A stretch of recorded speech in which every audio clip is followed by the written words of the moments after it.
आज शुरू करने जा रहे हैं आपका मुगल काल। मुगल काल जो मैंने शुरू करने जा रहा हूँ इसमें बहुत ही इम्पॉर्टेंट है, क्योंकि मध्यकालीन भारत में मुगल काल से भी सवाल बनने की संभावना 100%, 2 से 3 क्वेश्चन बनते हैं। तो चलिए शुरू करते हैं और मस्ती के साथ करेंगे, फन के साथ करेंगे, और जिस तरह मैं पढ़ाता हूँ उस तरह ही पढ़ाएंगे। बस आप सपोर्ट और सब्सक्राइब करिएगा, बस ये कमेंट कीजिएगा कि समझ में आया कि नहीं। चलिए तो शुरू करते हैं, और मेरा स्लोगन हमेशा याद रखें, आप हैं तभी हम हैं। तो चलिए शुरू करते हैं। तो सबसे पहले बात बता दूं कि मुगल शासनकाल एवं उनके शासनकाल की बात करें तो मुगल शासक जो हैं और उनके शासनकाल की अगर बात करते हैं तो एक तरफ शासक एक तरफ शासनकाल, एक तरफ शासक एक तरफ शासनकाल, तो हम जानते हैं। तो चलिए ये तो हम लास्ट में पढ़ेंगे, क्योंकि डेट हम लास्ट में पढ़ेंगे, ठीक है। तो चलिए आगे पढ़ते हैं वन लाइनर, जिसमें हम बाबर एवं हुमायूं को साथ में चलेंगे। तो बाबर और हुमायूं की अगर बात करेंगे, बाबर और हुमायूं की अगर बात करें हम लोग, तो एक बात ध्यान रखिएगा। क्या ध्यान रखिएगा सर जी? तो बाबर और हुमायूं में बाबर और हुमायूं का बहुत कम रहा है, लेकिन भूमिका बहुत ज़्यादा है, क्योंकि लड़ाई हुमायूं के समय भी ज़्यादा इंपॉर्टेंट हुआ है। अब बाबर तो शुरुआत ही किया था भाई मुगल का, क्योंकि मुगल का फाउंडर माना जाता है बाबर, है ना। चलिएगा, जो कि दिल्ली सल्तनत का अंत किया था कौन? बाबर, इब्राहिम लोदी को मारकर। ये भी इंपॉर्टेंट है, तो आप जानते हैं। तो चलिए तो देख रहे हैं भारत में मुगल साम्राज्य का संस्थापक किसे माना जाता है? तो बाबर को माना जाता है। बाबर के पिता का क्या नाम है? तो उमर शेख मिराज है। ये सवाल पूछ चुका है, भूलिएगा नहीं। बाबर ने 1494 में, मतलब 1494 में इसमें में कहाँ का शासक बना? तो फरगना का शासक बना था, फरगना का। कहाँ का? फरगना का, ठीक है। अगर बाबर के बादशाह की उपाधि कब धारण की पता है? 1507 में उपाधि धारण किया था। तो बाबर पूछता है, ये डायरेक्ट क्वेश्चन पूछता है कि बादशाह की उपाधि किसने धारण की? तो बाबर ने धारण की। अगर कब धरा? तो भाई 1507 में उपाधि धर लिया था। आगे भी पढ़ेंगे। भूमि मापने के लिए गज ए बाबरी मापक का प्रयोग किसने किया? बाबर ने किया था। तो ये भी सवाल आपसे कैसे पूछता है पता है? पूछता है कि बाबर ने एक माप जो है मैप का इस्तेमाल किया है, किसके लिए किया है? तो भूमि मापने के लिए। और भूमि मापने के लिए जो मैप का इस्तेमाल किया, उस भूमि मैप का नाम क्या है? तो गज ए बाबरी के नाम से जाना जाता है। ये हमेशा माइंड में छाप लीजिए। बाबर ने पहली बार पश्चिम से कहाँ होकर भारत में प्रवेश किया? तो पंजाब में, याद रखिएगा। तो बाबर अगर पूछता है कि पहली बार जो है पश्चिम से कहाँ होकर भारत में प्रवेश किया था, तो पंजाब से होकर ये प्रवेश किया था। कौन? बाबर। बाबर का भारत के विरुद्ध प्रथम अभियान 1519 में ईस्वी में किस जाति के विरुद्ध हुआ था? तो आप अच्छे से जानते हैं, यूसुफ जाई जाति के लिए हुआ था। किसके लिए? यूसुफ जाई जाति के लिए हुआ था। तो ये सवाल जरूरी है। क्यों इंपॉर्टेंट है? क्योंकि हम लोग जानते हैं कि बाबर जो है इब्राहिम लोदी के साथ लड़ा था पानीपत का। तो हम लोग अधिकतर दिमाग में छप जाता है, अरे उसी से तो हुआ होगा। नहीं, यहाँ पर देख लीजिए, बाबर का भारत के विरुद्ध अगर पूछे प्रथम अभियान कौन है, तो प्रथम अभियान जो हुआ था, एक हुआ था यूसुफ जाई जाति के साथ, जो कि कब हुआ? 1519 में हुआ था, है ना। ये जरूर ध्यान रखिएगा। ऐसा नहीं कि पानीपत का प्रथम युद्ध लगा के चलाइएगा, नहीं। पानीपत का प्रथम युद्ध तो दूसरा एक तरह से कहिए वो है। पहला तो आपका यही है, यूसुफ जातियों के लिए हुआ था, भारत के विरुद्ध प्रथम अभियान चलाया था। बाबर ने कब बजौर और भेरा, ठीक है, बजौर और भेरा भारतीय क्षेत्रों का अधिकार कर लिया? तो 1519 में कर लिया था, ठीक है। तो आप ये जरूर दिमाग में छाप लीजिए कि बाबर ने कब बजौर और भेरा को भारतीय क्षेत्र पर अधिकार कर लिया था। तो आप जानते हैं ये बजौर जो है और भेरा जो है ये हमारा भारत का है, भारत का था, जिसके कौन सा यूसुफ जाई जाति के विरुद्ध किया था। भारत का पहला ये बाबर के लिए था ये विरुद्ध, जो कि कब? 1519 में किया था। ये ध्यान रखिएगा, कब? 1519 में। देखिए बाबर का असली नाम अगर आपसे पूछे तो क्या बताइएगा? जहीरुद्दीन मोहम्मद, क्या बोलिएगा? मोहम्मद जी। तो ये बाबर का असली नाम था। किस अभियान में बाबर ने तोप खानों का प्रयोग किया? तो आप बहुत अच्छे से जानते हैं, बजौरा एवं भेरा में। बहुत लोग को पता है, बहुत लोग, अगर ये क्वेश्चन मैं पूछूं तो बहुत लोग पता है पानीपत के प्रथम युद्ध में लगा देंगे। और जो बढ़िया से पढ़ेंगे, जो समझ गए होंगे, वो ध्यान रखिएगा, तोप का प्रयोग पानीपत का प्रथम युद्ध में नहीं इस्तेमाल किया था, वो तो दोबारा समझिए कि वो इस्तेमाल किया है। तोप का इस्तेमाल हमेशा करने लगा फिर उस समय से। जो 1519 में जो युद्ध हुआ, कौन सा युद्ध, किसके विरुद्ध, यूसुफ जाई के विरुद्ध। और यूसुफ जाई के विरुद्ध हुआ था, जहां कब्जा कहाँ किया था, बजौरा और भेरा में। और बजौरा और भेरा में जो किया था उसी समय बाबर ने जो है प्रयोग किया था, ये भूलिएगा मत। भारत पर आक्रमण हेतु किसने बाबर को निमंत्रण भेजा था। अब भारत पे आक्रमण करने के लिए भेजा था, जो कि कौन भेजा था भाई, तो राणा सांगा, आलम खां, दौलत खां, ये तीनों ने क्या हुआ कि बाबर को बोला गया कि भाई बाबर साहब जी आ जाइए मेरे भारत में, निमंत्रण है आपका आक्रमण करने के लिए, क्योंकि पता है इब्राहिम लोदी को हराना था भाई, है ना। तो निमंत्रण भेजा राणा सांगा, आलम और दौलत खां, तीन व्यक्ति ने क्या भेजा, बाबर को खुद बुलाया कि आओ मुझे मार वाला डायलॉग सुने। तो बाबर तो कब्जा करेगा बाद में, देखिएगा। जिसके लिए वो गड्ढा खोदा, वो उस गड्ढे में ये जो तीनों है ना, राणा सांगा, आलम खां, दौलत खां, ये सब फंसेंगे, इब्राहिम लोदी को हराने के चक्कर में खुद फंसेंगे, है ना। तो अपने लिए ही ये गड्ढा खोद रहे थे। आमंत्रण कौन किया, बाबर को बुलाया गया, ठीक है, समझ गए। समझ रहे, ये समझाने का मतलब डायलॉग था, समझा दिया मैंने। देखिए पानीपत का प्रथम युद्ध कब हुआ, तो 21 अप्रैल 1526 में। तो 21 अप्रैल को भाई, 21 अप्रैल याद रखेंगे 1526 में क्या हुआ, पानीपत का प्रथम युद्ध हुआ, ठीक है।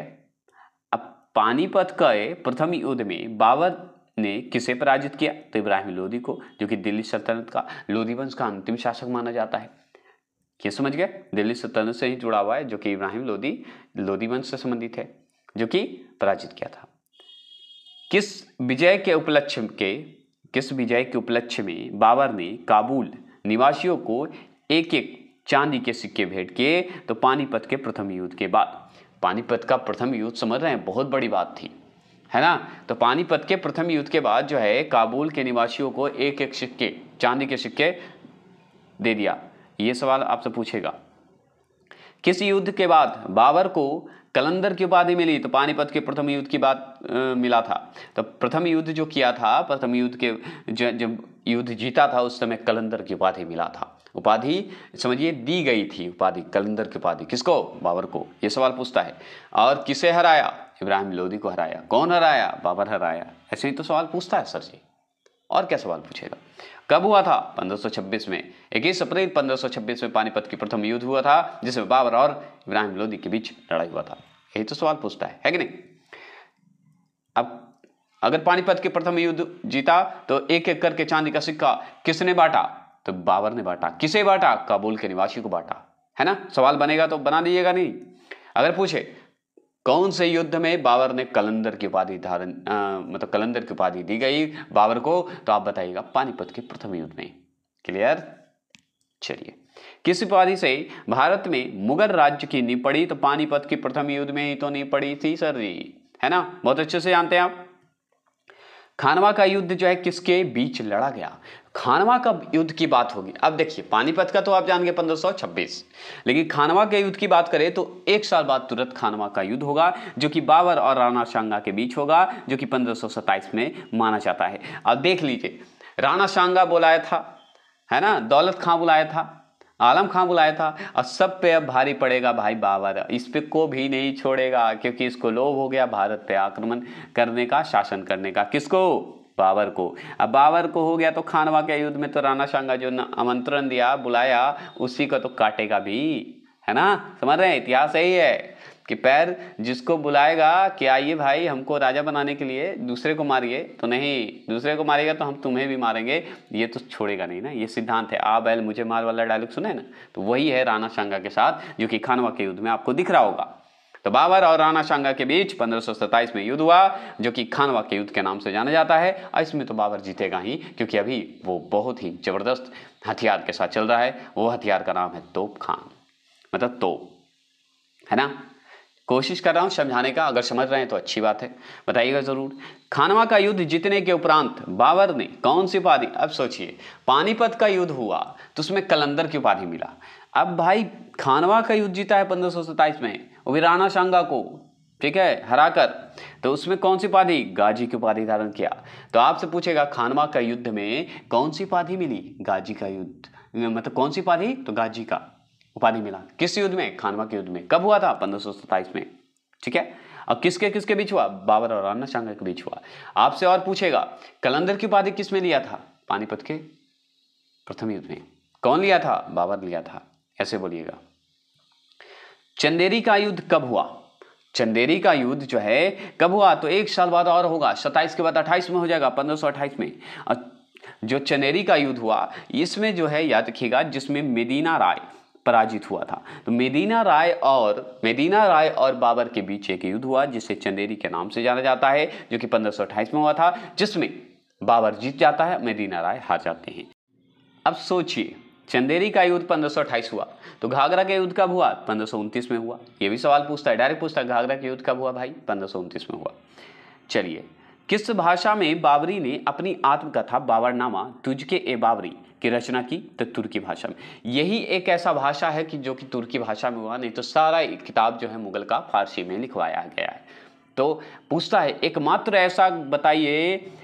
ऐसा किताब बताइए जो कि तुर्की भाषा में लिखा गया है। तो बाबरनामा का एक नाम अगर और दे दे तो तुझके बाबरी, जो कि तुर्की भाषा में लिखा गया है। सिर्फ एक मात्र मुगल काल का जो है आत्मकथा लिखा गया है, जो क्या खुद बाबर लिखा है तुर्की भाषा में। समझ गए? गुलबंद बेगम पुत्री थी किसकी भाई? तो बाबर की पुत्री थी। ये पूछता है बाबरनामा का फारसी अनुवाद किसने किया? तो बाबरनामा का अगर फारसी अनुवाद की अगर बात करेंगे हम लोग, तो हम जानते हैं अब्दुल रहीम खाना ने किया था। तो बाबरनामा जो कि खुद आत्मकथा है, जो कि खुद बाबर लिखा है, ठीक है, आत्मकथा मतलब खुद लिखना, और बाबरनामा को ही एक नाम से जानते हैं, तुझके बाबरी के नाम से जानते हैं, जो कि किस भाषा में था? तुर्की भाषा में। लेकिन इसको फारसी भाषा में अनुवाद कौन करेगा भाई? तो अब्दुल रहीम खाना जी करेंगे फारसी भाषा में। तो दोनों क्लियर कर लीजिए, फारसी भाषा में लिखने वाले कौन है बाबरनामा को? तो अब्दुल रहीम खाना। और जो खुद बाबर जो है आत्मकथा लिखा था उसका नाम क्या है? बाबरनामा, जो कि किस भाषा में था? तुर्की भाषा में। दोनों का अंतर मैंने बता दिया। बाबर का मृत्यु कब और कहाँ हुआ? तो बहुत अच्छे से जानते हैं कि 1530 में हो गया था और आगरा में हो गया था। तो बाबर का मृत्यु कब और कहाँ हुआ? तो 1530 में आगरा में हुआ। बाबर के शव को कहाँ दफनाया गया? पहले आगरा फिर काबुल ले गया था। तो पहले आगरा तो दफना दिया गया, जहां मरा था वहां दफना दिया गया, लेकिन फिर बाद में काबुल ले जाया गया। ठीक है। हुमायूं गद्दी पर कब बैठा भाई? तो 30 दिसंबर 1530 को बैठ गया था। अब जैसे ही अकबर अकबर मैंने बोला, क्षमा चाहता हूँ। बाबर जैसे ही मरेगा वैसे ही हुमायूं आ जाएगा। हुमायूं भाई इसका बाबर का पुत्र था। तो भाई 1530 में तो गद्दी पे बैठेगा, तो 30 दिसंबर को याद रखिएगा, 30 दिसंबर 1530 को गद्दी पे बैठेगा। लेकिन बेचारे हुमायूं का जो है जिंदगी बहुत ही दौड़ धूप और भागते हुए जिंदगी जिएगा, क्योंकि बीच में एंट्री होगा शेरशाह सूरी का, जो कि हम पढ़ेंगे इसी में। हुमायूं का पूरा नाम अगर आपसे पूछे तो क्या बताइएगा? नासिरुद्दीन मोहम्मद हुमायूं बताएंगे। तो हुमायूं का अगर पूरा नाम पूछे तो क्या बताइएगा? नासिरुद्दीन मोहम्मद हुमायूं बताएंगे। और बाबर का क्या नाम था आप बताइएगा? बाबर का क्या नाम था इसका? बताइएगा पूरा नाम बाबर का, है ना? हुमायूं ने गुजरात के शासक बहादुर शाह के विरुद्ध कौन सा अभियान चलाया? तो हुमायूं ने भी चलाया था, जिसे कालिंजर का जो है युद्ध कहते हैं, कालिंजर का कहिए चलाया था युद्ध। कालिंजर का युद्ध भी कह सकते हैं और कालिंजर का अभियान भी चलाया था, एक ही है, ठीक है, ध्यान रखिएगा। तो हुमायूं ने गुजरात के शासक जो बहादुर शाह है उसके विरुद्ध चालू किया था, अभियान चालू किया था, जो कि कौन चालू किया था? कालिंजर अभियान चालू किया था, कालिंजर युद्ध हुआ था, ऐसे भी बोल सकते हैं, कोई दिक्कत नहीं है। दोहरिया का युद्ध कब और किसके साथ हुआ? तो देखिए हुमायूं और महमूद लोदी के बीच हुआ था, जो कि 1531 में हुआ था। देखिए 30 में तो गद्दी पे बैठा, ठीक है, 30 में गद्दी पे बैठा और कालिंजर का एक अभियान चलाया, ये आप जानते हैं। और दोहरिया का एक युद्ध हुआ था, जो कि कब और कहाँ हुआ? तो 1531 में तो हुआ, याद रखिएगा दोहरिया के युद्ध, और हुमायूं और महमूद लोदी के बीच हुआ था, ठीक है, ये समझ जाइए। इसमें पूछेगा कि किसके विरुद्ध हुमायूं ने चुनार का घेरा डाला? तो देखिए विरुद्ध जो हुमायूं ने चुनार का घेरा डाला वो अफगान नायक शेर खां के विरुद्ध डाला। अब सोचिए, आ गया शेर खां। तो हुमायूं ने चुनार का एक घेरा डाला था, चुनार का, ठीक है, वो किसके लिए डाला था जानते हैं? हुमायूं जो है शेरशाह के डर से कहिए या उसके सुरक्षा से बचाव के लिए कहिए, जो है अफगान का नायक था ये शेर खां, उसी से बचाने के लिए ये किया था चुनार का घेरा। अब चलिए आगे पढ़ेंगे भाई। अब पढ़ रहे हैं किसके बारे में? हुमायूं के बारे में। तो इसमें तो भाई हुमायूं को थोड़ा जानकारी लेना पड़ेगा ना, क्योंकि हुमायूं का अभी तो लड़ाई बहुत है। तो 2 लड़ाई तो अभी पढ़े जिसमें दोनों में जीता है, हारा नहीं है, लेकिन अब इसका जो है वक्त पलटने वाला है, मतलब जीतने वाला तो नहीं है भाई। तो चलिए कैसे जानते हैं, थोड़ा फन के साथ जानते हैं। मित्र एवं शत्रु को प्रभावित करने के लिए हुमायूं ने 1533 ईस्वी में कौन सा दुर्ग का निर्माण करवाया? तो आप बहुत अच्छे से जानते हैं, दीन पनाह नामक विशाल दुर्ग जो है क्या किया? निर्माण करवाया। तो आपसे पूछेगा कि भाई बताइए, मित्र हो या शत्रु को प्रभावित करना चाहता था, उसे अपने में मिलाना चाहता था, उसके लिए 1533 में हुमायूं ने भाई कौन सा दुर्ग का निर्माण करवाया? तो दीन पनाह, ठीक है, दीन पनाह नामक विशाल दुर्ग का निर्माण करवाया। कौन भाई? हुमायूं, है ना? ऐसे बोलिएगा। हुमायूं ने बंगाल के गौड़ क्षेत्र का क्या नाम रखा? तो आप बहुत अच्छे से जानते हैं, जनतावाद रखा। तो बंगाल का जो है गौड़ क्षेत्र था, बंगाल के गौड़ क्षेत्र का नाम रखा है जनतावाद। कौन रखा है भाई? हुमायूं। ये सवाल पूछता है, कोहिनूर हीरा हुमायूं ने ग्वालियर के किस राजा से छीना? तो विक्रमाजीत सिंह से छीना। अब देखिए, कोहनूर का हीरा आप सुने होंगे, कोहनूर का हीरा। हुमायूं ने क्या हुआ, हुमायूं ने क्या किया कि ग्वालियर के राजा जो था विक्रमजीत सिंह, उससे छीन लिया। क्या कर लिया? छीन लिया कहिए कि मतलब नहीं दीजिएगा तो भाई लड़ाई होगा, दे दीजिए, तो दे दिया। ये कहानी है, ठीक है। तो कोहनूर का हीरा जो है हुमायूं ने ग्वालियर के किस राजा से छीना? तो आप बता दीजिएगा, विक्रमाजीत सिंह से छीन लिया। चौसा का युद्ध कब हुआ? ये सवाल पूछता है। तो 25 जून 1539 में हुआ। तो 25 जून 1539 में क्या हुआ, मतलब 1539 में क्या हुआ सर जी? तो चौसा का युद्ध हुआ था। तो चौसा का युद्ध कब हुआ? तो 25 जून 1539 में हुआ था। 25 जून 1539 में हो गया था चौसा का युद्ध। अब चौसा का युद्ध हुआ तो इंपॉर्टेंट है याद करना, क्योंकि भाई चौसा का युद्ध में किसके हाथों हुमायूं का पराजय हुआ? तो शेर शाह सूरी को ही कहते हैं। तो शेर खां से जो है हुमायूं का पराजित हुआ था, हुमायूं हार गया था। कैसे भाई? तो चौसा के युद्ध में लड़ाई हुआ शेर खां हुमायूं के बीच, जिसमें हुमायूं की तो हार हो गई और शेर खां जो है जीत गया था। और ये चौसा के युद्ध का डेट अगर आपसे पूछ दे तो 1539 बताइएगा, और 25 जून 1539 पूरा डेट बता दीजिएगा अगर पूछेगा तो ऑप्शन आएगा 4, तो आप कर दीजिएगा धड़ास, मतलब क्लियर। फन के साथ ये डायलॉग मारा माने, मतलब क्लियर कर देना है अगर ऐसा क्वेश्चन है तो।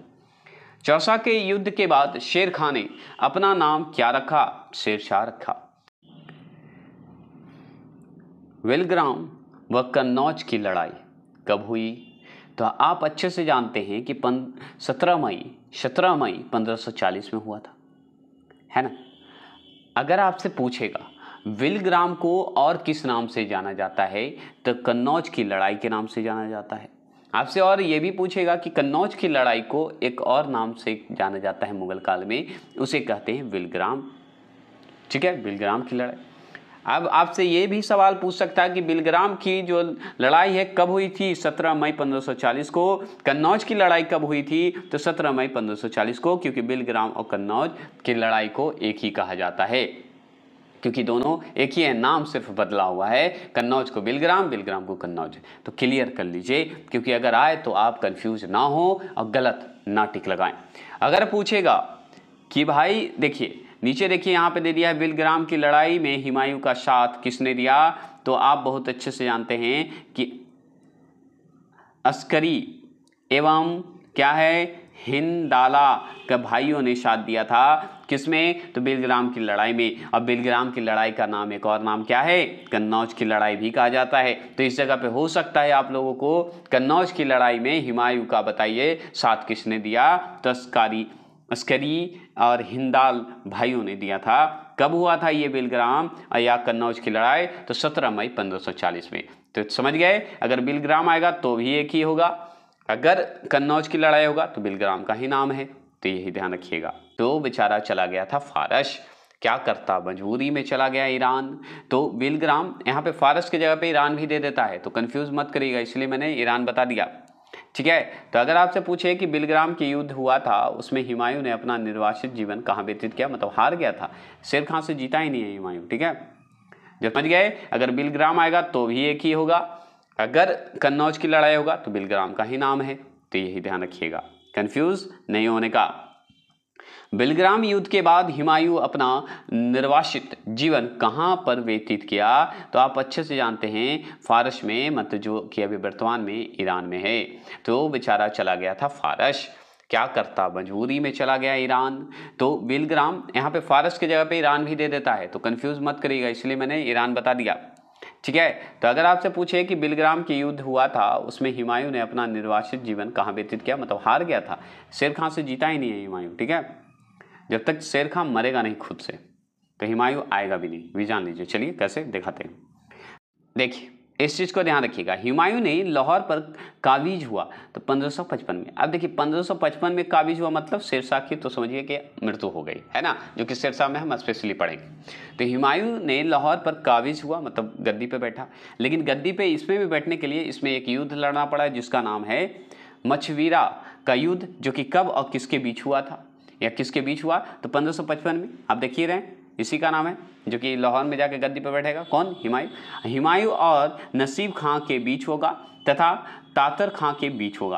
तो नसीब और तातर खां एक तरफ होगा, हुमायूं एक तरफ होगा, और इसके बीच में जो लड़ाई होगा वो जो लड़ाई होगा उस पे जाके क्या होगा, हुमायूं का जीत होगा, जो कि 1555 में हुआ, जिसका युद्ध का नाम अगर आपसे पूछे तो मछवीरा का युद्ध बता दीजिएगा। और इसी युद्ध को जीत कर हुमायूं ने लाहौर पर जो है कब्जा कर लिया था।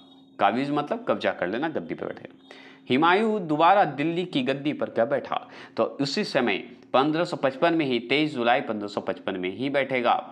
तो 1555 में ही क्या है, जो है हुमायूं दोबारा दिल्ली की गद्दी पर बैठेगा। अब देखिए हुमायूं की मृत्यु का भी बात करते हैं। तो हुमायूं की मृत्यु कब और कैसे हुई, तो देखिए मृत्यु जो है 27 जनवरी 1556 में हुआ। बेचारा एक साल तो गद्दी छीनने में हो गया, एक साल गद्दी पे बैठा ही, पूरा भी नहीं बैठा, 23 जनवरी मान लीजिए, 23 जुलाई को बैठा ही और 27 जनवरी को मर ही जाएगा, है ना, आप देख रहे हैं यहाँ पे। तो 1556 में इसकी मृत्यु हो जाएगी, किसकी, हुमायूं की।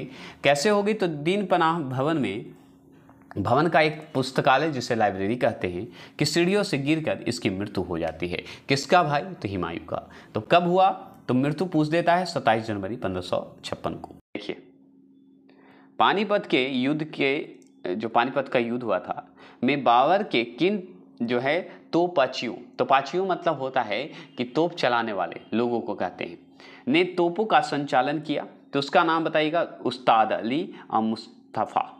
उस्ताद अली और मुस्तफ़ा जो है, ये जो पानीपत का युद्ध हुआ था 1526 में बाबर के साथ और इब्राहिम लोधी के बीच हुआ था। उस समय जो तोपची जो हैं, तोपची मतलब तोप चलाने वाले जो व्यक्ति हैं, जो संचालन करते हैं, उनका नाम है उस्ताद अली मुस्तफ़ा ने चलाए थे, जो कि बाबर के ये थे, क्या हैं, तोपची लोग थे। बाबर मध्य एशिया के किन योद्धाओं का वंशज था, तो तैमूर व चंगेज खां का। हुमायूं नामा किसने लिखा, तो गुलबंद बेगम ने लिखा। तो हुमायूं नामा किसने लिखा, यह सवाल पूछता है, तो गुलबंद बेगम ने लिखा। आपसे और सवाल पूछेगा, बाबर ने प्रसिद्ध तुगलकगामा नीति का प्रयोग सर्वप्रथम किस युद्ध में किया, तो आप जानते हैं पानीपत के प्रथम युद्ध में किया। तो आपसे पूछेगा, बाबर ने प्रसिद्ध एक जो है तुगलकगामा नीति अपनाया था, ठीक है, इसका प्रयोग जो है सर्वप्रथम किस युद्ध में किया, तो पानीपत के प्रथम युद्ध में किया था। ये डायरेक्ट पूछता है, तुगलकगामा नीति का प्रयोग जो है कौन किया था, तो बाबर किया था। कब किया था, तो पानीपत के युद्ध में किया था। ठीक है, किस युद्ध में बाबर ने जिहाद मतलब धर्म युद्ध का नारा दिया, तो खानवा का युद्ध में दिया था, जिसमें राणा सांगा को मतलब कट कर दिया था। सिर्फ फन के लिए मैं ऐसा करता हूं, इसलिए क्योंकि मन लगे आपको। तो याद रखिएगा कि किस युद्ध में बाबर ने जिहाद का नारा दिया। जिहाद को ही धर्म युद्ध कहा जाता है, ये ध्यान रखिएगा। वो किस युद्ध में, तो खानवा के युद्ध में दिया था। आपसे एक सवाल अभी जस्ट मैंने पढ़ाया है बाबर को, तो इसमें बताइए खानवा के युद्ध का डेट बताइए। पानीपत का तो 1526 है, खानवा के युद्ध कब हुआ था, बहुत आसान है, एक साल बाद है, तो बताइएगा जैसे कमेंट जरूर करिएगा। कमेंट करने से क्या होता है, क्या पता चलता है कि आप मतलब तैयारी कर रहे हैं, सुन रहे हैं मेरी बात को, और मुझे भी अच्छा लगता है। ठीक है, अब देखिए मुबैयान क्या है, मुबैयान नामक पद्य शैली के जन्मदाता बाबर ने अपनी आत्मकथा तुझके ए बाबरी किस भाषा में लिखी है? तुर्की में। अब लीजिए, अब आपसे पूछेगा कि बाबर ने अपनी आत्मकथा जो है तुझके ए बाबरी, जिसे बाबरनामा जानते हैं, किस भाषा में लिखा है? तो तुर्की में, जो कि हम ऊपर पढ़े हैं। ठीक है, अब देखिए इसमें थोड़ा सा चेंज क्या हो गया, तो अब कौन सी पद शैली है, कौन सी पद शैली पे लिखी गई है भाई? तुझके बाबरी जो लिखा गया है, बाबर लिखा है, बाबरनामा जिसे हम आत्मकथा कहते हैं, वो बताइए किस पद्धति शैली पे लिखा गया है? तो वो लिखा गया है मुवैयान पद शैली पे लिखा गया है। तो शैली अगर आप पूछे तो मुवैयान बता दीजिएगा, मुवैयान बता दीजिएगा, ऐसा बोल दीजिएगा। ठीक है, ये जरूर पूछेगा। अब बीपीएससी वाले और बिहार एसएससी वाले नोट करके लिख लीजिएगा। पुलिस की तैयारी करें उनके लिए बस इतना ही है कि आत्मकथा जो है किसका है, ये सब पूछेगा। अब तो सभी एग्जाम में हार्ड आने लगा है, आप किसी एग्जाम में नहीं कर सकते कि क्या मतलब यही चैप्टर से आएगा, कुछ भी पूछ सकता है, इसलिए पढ़ लीजिएगा। और इससे अगर मुगल का पढ़ लेते तो हम 100% चैलेंज देते हैं कि आपका क्वेश्चन नहीं छूटेगा। सारे छोटे से छोटे टॉपिक को ये नोट किया है।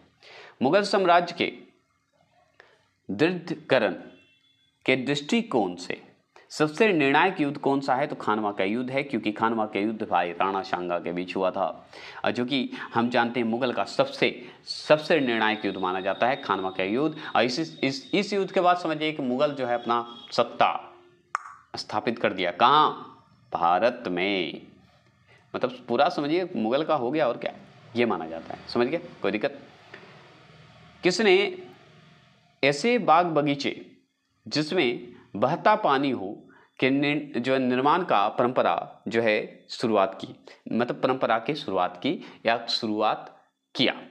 ठीक है, तो कौन किया भाई? तो बाबर ने ही किया था। अब देखिए बाग बगीचे की बात करें तो बाग बगीचे में जो बहते हुए पानी की बात करें, जो पानी का निर्माण करवाया था वो बाबर करवाया था, है ना? कौन करवाया था? बाबर करवाया था। अब देखिए इसमें जो सवाल, जिसमें ये जो युद्ध देख रहे हैं मछवी वार का युद्ध, जो कि हम पढ़े थे, हुमायूं का ये किस्मत बदला था दोबारा गद्दी पे बैठने के लिए, है ना? पढ़े थे कि नहीं? तो ध्यान से सुनिएगा। तो मछवी वार के युद्ध में हुमायूं ने किसे पराजित किया? तो किसको? तातार खां को युद्ध जो है हराया था। तो तातार खां था, एक नसीब खां भी था, है ना? पढ़े थे ना? तो दो व्यक्ति था जिसमें एक ही का नाम दिया है, तो दोनों का याद रखिएगा। तो मछवी वार का युद्ध जो है हुमायूं और जो है तातार खां के बीच हुआ था, नसीब खां के बीच हुआ था, जिसमें हुमायूं जीता था, और इसी में इसका किस्मत बदला था। और जो है मछवी वार का युद्ध जो है 1555 में हुआ था। बस इतना ध्यान रखिएगा। हुमायूं का मकबरा कहाँ है? तो दिल्ली में है। तो हुमायूं का मकबरा पूछे कहाँ है? तो दिल्ली में। किस मुगल शासक ने 2 बार शासन किया? तो हुमायूं ने शासन किया। तो किस मुगल शासक ने 2 बार शासन किया? तो हुमायूं ने किया, जो कि हम बहुत अच्छे से जानते हैं, क्योंकि एक बार शेर शाह फिर गद्दी पे बैठ गया था और हुमायूं को बेचारे को भागना पड़ गया था। किस मुगल शासक की उपवनों उद्यानों में अत्यंत अभिरुचि के कारण उपवनों का राजकुमार या मालियों का मुकुट कहा गया है? तो बाबर को, जो कि बाग बगीचे का देख रहे थे, पानी जानने का जो स्रोत बनाया था, इसी के नाम पे आता है, जिसे उपवन भी कहते हैं, उद्यान। उपवन और उद्यानों में अगर पूछ जाए अत्यंत रुचि जो है किस मुगल का था? तो बाबर का है। इसलिए उपवनों का राजकुमार किसे कहा जाता है? बाबर को कहा जाता है। ऐसे नहीं पूछेगा, ऐसे पूछेगा कि मुगल का कौन ऐसा शासक है जिसे उपवनों का राजकुमार कहा जाता है? तो बाबर को कहा जाता है। या मालिकों का मुकुट कहा जाता है किस मुगल शासक को? तो बाबर को कहा जाता है। ऐसे सवाल आपसे पूछेगा तो टिक लगा के आ जाइएगा। ये देखिए, ये सवाल आपसे पूछेगा कि मुगल सत्ता की पूर्ण स्थापना जो हुआ किस युद्ध में हुमायूं को मिली विजय? तो सरहिंद का युद्ध में मिला था। ये जरूर ध्यान रखिए। अब देखिए, किस मुगल बादशाह के दुर्भाग्य पर व्यंग करते हुए, मतलब टिप्पणी करते हुए, लेनपुल ने लिखा है कि वह जीवन भर ठोकरें खाता रहा और ठोकर खाकर ही उसके जीवन का अंत हो गया? तो हुमायूं के बारे में ही बोला था। कौन बोला था? लेनपुल ने बोला था। सही बात है भाई, ठोकर खाया जीवन भर, शेर शाह भगाता रहा, हर युद्ध से भागता रहा बेचारा, और लास्ट में क्या हुआ कि अपना जब कब्जा कर लिया सरहिंद का युद्ध जीतने के बाद, फाइनली वो गद्दी पर बैठ गया, मतलब दो ही तो युद्ध हुआ, उसके बाद मछुआरे का युद्ध और सरहिंद का युद्ध। तो दोनों युद्ध जीतने के बाद वो फाइनली जब दिल्ली का गद्दी पे बैठा, उसके बाद वो बेचारा दिन पनाह के लाइब्रेरी था, पुस्तकालय से गिर गया, सीढ़ी से गिर गया, मर गया। तो बेचारे को ठोकर तो खा ही रहा है, तो मर ही गया बेचारा अंत में, है ना। मसनवी क्या है? मसनवी जो बाबर द्वारा मुस्लिम कानून के नियमों का संग्रह है, उसे कहते हैं, क्या बोलते हैं? मुवाइन। क्या बोलते हैं? मुवाइन। ठीक है, मुवाइन, ये जरूर ध्यान रखिएगा। पानीपत के युद्ध में बाबर की जीत का मुख्य कारण क्या था? तो पता है, सैन्य कुशलता था। तो बाबर का सही बात है भाई, पानीपत में सैन्य कुशलता के कारण ही तो जीता, खाली तोप रखने से थोड़ी हो जाता है। तोप तो इसका मेन समझिए कि डर बनाया था लोगों को, है ना। तोप से बहुत फायदा था, क्योंकि और विपक्ष में तो तोप था नहीं, है ना। तो ये है, मानते हैं, लेकिन सैन्य कुशलता है तभी था, ये जरूर ध्यान रखिएगा। मुगल काल में ऐतिहासिक विवरण अगर मुगल काल में ऐतिहासिक विवरण पूछे किसने लिखा, तो गुलबंद बेगम ने ही लिखी थी, ये जरूर पूछता है। गुलबंद बेगम जो है किसकी पुत्री थी? तो आप बहुत अच्छे से जानते हैं, बाबर की। जो कि आप पढ़े थे कि गुलबंद बेगम जो है हुमायूंनामा लिखी है, तो ये बाबर की पुत्री थी, मतलब हुमायूं की बहन थी, है ना। ये ध्यान रखिएगा, तो बाबर की पुत्री थी। और ये कन्फ्यूजन आप दूर कर लीजिए, क्योंकि गुलबंद बेगम जो थी हुमायूं की क्या थी? बहन थी, है ना। बहुत लोग पुत्री पुत्री टिक लगा देते हैं, इसलिए ध्यान रखिएगा। भारत में चार बाग शैली जो है का प्रथम मकबरा कहाँ है? तो हुमायूं का मकबरा। तो भारत में चार बाग शैली का प्रथम मकबरा अगर पूछे चार बाग में जो है, तो आप ध्यान रखिएगा हुमायूं का मकबरा है वहाँ, ये ध्यान रखिएगा, प्रथम मकबरा बोला जाता है। ठीक है, देखिए शेरशाह सूरी, इसमें थोड़ा सा मैं बता दूं, पीडीएफ जो मिलेगा आपको, थोड़ा सा पीडीएफ जो है थोड़ा ऊपर नीचे हो गया है, ठीक है। तो पीडीएफ थोड़ा सा आपको अलग मिलेगा, और नहीं तो क्वेश्चन जैसा पढ़ाया जा रहा है वैसा ही मिलेगा, ठीक है, ध्यान रखिएगा। तो चलिए शुरू करते हैं। तो शेरशाह का अगर सूरी की बात करते हैं, तो शेरशाह सूरी तो हम पढ़ रहे हैं अभी, है ना। तो शेरशाह सूरी, हुमायूं तो खत्म हो गया, शेरशाह सूरी पढ़ेंगे। तो शेर खां किस वंश से संबंधित था? तो सूर वंश से था। शेर खां का प्रारंभिक नाम क्या है? फरीद खां है। आप अच्छे से सुनते जाइए, ये सब सवाल डायरेक्ट पूछता है, इसलिए मैंने इसे रिपीट नहीं करूंगा। शेर खां के पिता का क्या नाम है? तो हसन खां है। ये सब डायरेक्ट क्वेश्चन है। फरीद खां के शेर खां की उपाधि किसने दी? तो फरीद खां जो था, फरीद खां के शेर खां की उपाधि किसने दिया? तो मोहम्मद बहार खां लोहानी ने दिया था, या तो क्या, शेर खां की उपाधि। पहले नाम था फरीद खां, जो कि आप शुरू में पढ़े, ठीक है। तो आप चलिए इसे रिपीट भी करता हूं, जैसे कि देखिए, शेर खां किस वंश से संबंधित है? सूर वंश से, ये तो आप अच्छे से जानते हैं। लेकिन शेर खां का प्रारंभिक नाम अगर पूछे तो फरीद खां ही बताइएगा, जैसे हुमायूं का है, ये सब है, तो इसी तरह।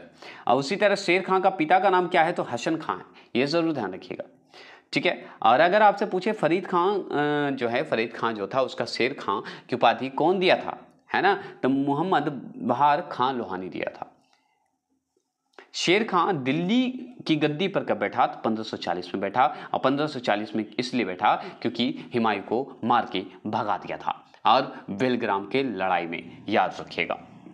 किसके बीच हुआ था? हुमायूं और किसके बीच? शेरशाह के बीच। अब देखिए, अपने राज्याभिषेक के समय शेर खां ने कौन सी उपाधि ग्रहण की? तो शेर शाह की उपाधि धारण किया था। अब सोच रहे हैं, मुगल के बादशाह को हराया, हुमायूं को हरा के भगा दिया है, तो भाई उपाधि तो कुछ बड़ा ही लगा। तो कौन लिया? शेर खां ही उपाधि धारण किया, शेरशाह की उपाधि धारण किया था, ठीक है। 1541 ईस्वी में शेर शाह ने किसके विरुद्ध अभियान चलाया? तो याद रखिएगा, गखरो, यहाँ पे बढ़िया से लिख देता हूं, गखरो, ठीक है, याद रखिएगा, गखरो के युद्ध जो है के विरुद्ध किया था। किसके विरुद्ध? गखरो के युद्ध के विरुद्ध किया था। ये लिखने की आवश्यकता क्या थी, है ना। तो याद रखेंगे, 1541 ईस्वी में शेर शाह ने किसके विरुद्ध अभियान चलाया? तो गखरो के विरुद्ध चलाया। कब? जब गद्दी पे बैठ गया, उसके बाद फिर अभियान चालू किया था, जिसमें आप जान गए 1541 का गखरो का युद्ध। अब देखिए, गखर किसको सहायता करते थे? तो मुगलों को सहायता करते थे, इसलिए भाई भगान तो बनता था, क्योंकि ये चाहता था कि मुगल को हम एकदम तरह से जड़ से काट दें। इसको थोड़ी पता था कि हम जाएंगे और जल्दी मर जाएंगे, इसको नहीं पता है शेरशाह को, लेकिन अब वो तो फ्यूचर देख रहा था ना, इसलिए गखरों को भी भगा दिया। चलिए, ये बात को समझने की कोशिश करिएगा, ऐसा नहीं कि सर आप ऐसे बोल दिए, नहीं, वो सिर्फ आपको थोड़ा सा जोड़ता हूँ, ठीक है। हिस्ट्री से जोड़िए तब मजा आएगा। शेरशाह ने अपनी उत्तर पश्चिम सीमा को सुरक्षित करने के लिए किस किले का निर्माण करवाया? तो रोहतासगढ़ किले का निर्माण करवाया। और ये VVI क्वेश्चन है, पता है क्यों? क्योंकि शेर खां बिहार से है, अब बिहार से संबंधित है तो ये सवाल बिहार से बनता है। तो बिहार SSC, बिहार BPSC या जो भी एग्जाम देते हैं उसके लिए। और यूपी के लिए तो हम बता दें, मुगल से पकड़ लीजिए, मुगल यूपी को छोड़ेगा नहीं, मुगल पूछता है, ठीक है, ये जरूर ध्यान रखिएगा। और दिल्ली सल्तनत भी जो है आपका यूपी पकड़ता है क्वेश्चन, इसलिए यूपी वाले को लिए हम स्पेशली बता दिए। तो सुनिए, तो शेरशाह ने अपनी उत्तर पश्चिम सीमा को सुरक्षित करने के लिए जो है किस किले का निर्माण करवाया? तो रोहतासगढ़ किले का निर्माण करवाया। किसका? रोहतासगढ़ किले का निर्माण करवाया। अब देखिए, रणथंभौर की शक्तिशाली किले को अपने अधीन कर शेरशाह ने वहां का गवर्नर किसे नियुक्त किया? तो अपने पुत्र आदिल खां को नियुक्त किया था। अब सोचिए, रणथंभौर की एक शक्तिशाली किले को अपने अधीन करना चाह रहा था कौन? शेरशाह। और शेरशाह ने करना चाह रहा था, और शेरशाह मतलब समझिए कर ही लिया है, समझिए कर लिया, तो वहां का गवर्नर किसे करेगा? तो अपने पुत्र आदिल शाह को, किसको करेगा? अपने पुत्र आदिल शाह को करेगा। और देखिए, शेरशाह द्वारा किले पर रात में आक्रमण को उस पर काला धब्बा की संज्ञा दी। तो आप याद रखिएगा, रायसैनी किले पर दिया। तो शेरशाह द्वारा जो है किस किले पर रात में आक्रमण को उस पर काला धब्बा की संज्ञा दी थी? तो आप जानते हैं रायसेन किले को काला का धब्बा दिया था। देखिए, इसमें आपको थोड़ा सा ध्यान देना पड़ेगा। क्या ध्यान देना पड़ेगा?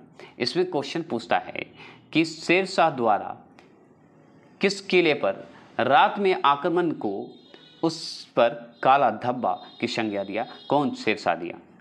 कौन से भाई किले को? तो रायसेन किले को जो है काला धब्बा के नाम से जाना जाता है। और ये कौन बोला है? शेरशाह द्वारा बोला गया है, क्योंकि रात के आक्रमण के समय की बात हो रही है इसलिए। किस विजय के बारे में शेरशाह ने कहा कि मैं मुट्ठी भर बाजरे के लिए हिंदुस्तान के साम्राज्य को लगभग खो चुका था? तो जो है मारवाड़ा का जो एक विजय हुआ था उसके लिए, पता है, मुट्ठी भर का, सही बात है, मारवाड़ा के विजय के लिए आप पूरा हिंदुस्तान का समझिए कि सत्ता ही खो दीजिएगा।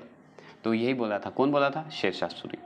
ये पूछता है कि मैं मुट्ठी भर बाजरे के लिए हिंदुस्तान का साम्राज्य का लगभग खो चुका था। ये कौन बोला है? किसका ये स्तुति है? कौन व्यक्त किया है? तो आप बताइएगा, शेरशाह। शेरशाह के समय कालिंजर का शासक कौन था? तो आप जानते हैं किरत सिंह। किरत सिंह जो था कालिंजर का शासक था। कौन था? किरत सिंह। आपसे पूछे, शेरशाह की मृत्यु कालिंजर किले की दीवार से टकराकर लौटे तोप के गोले से कब हुआ? तो 1545 में हो गया।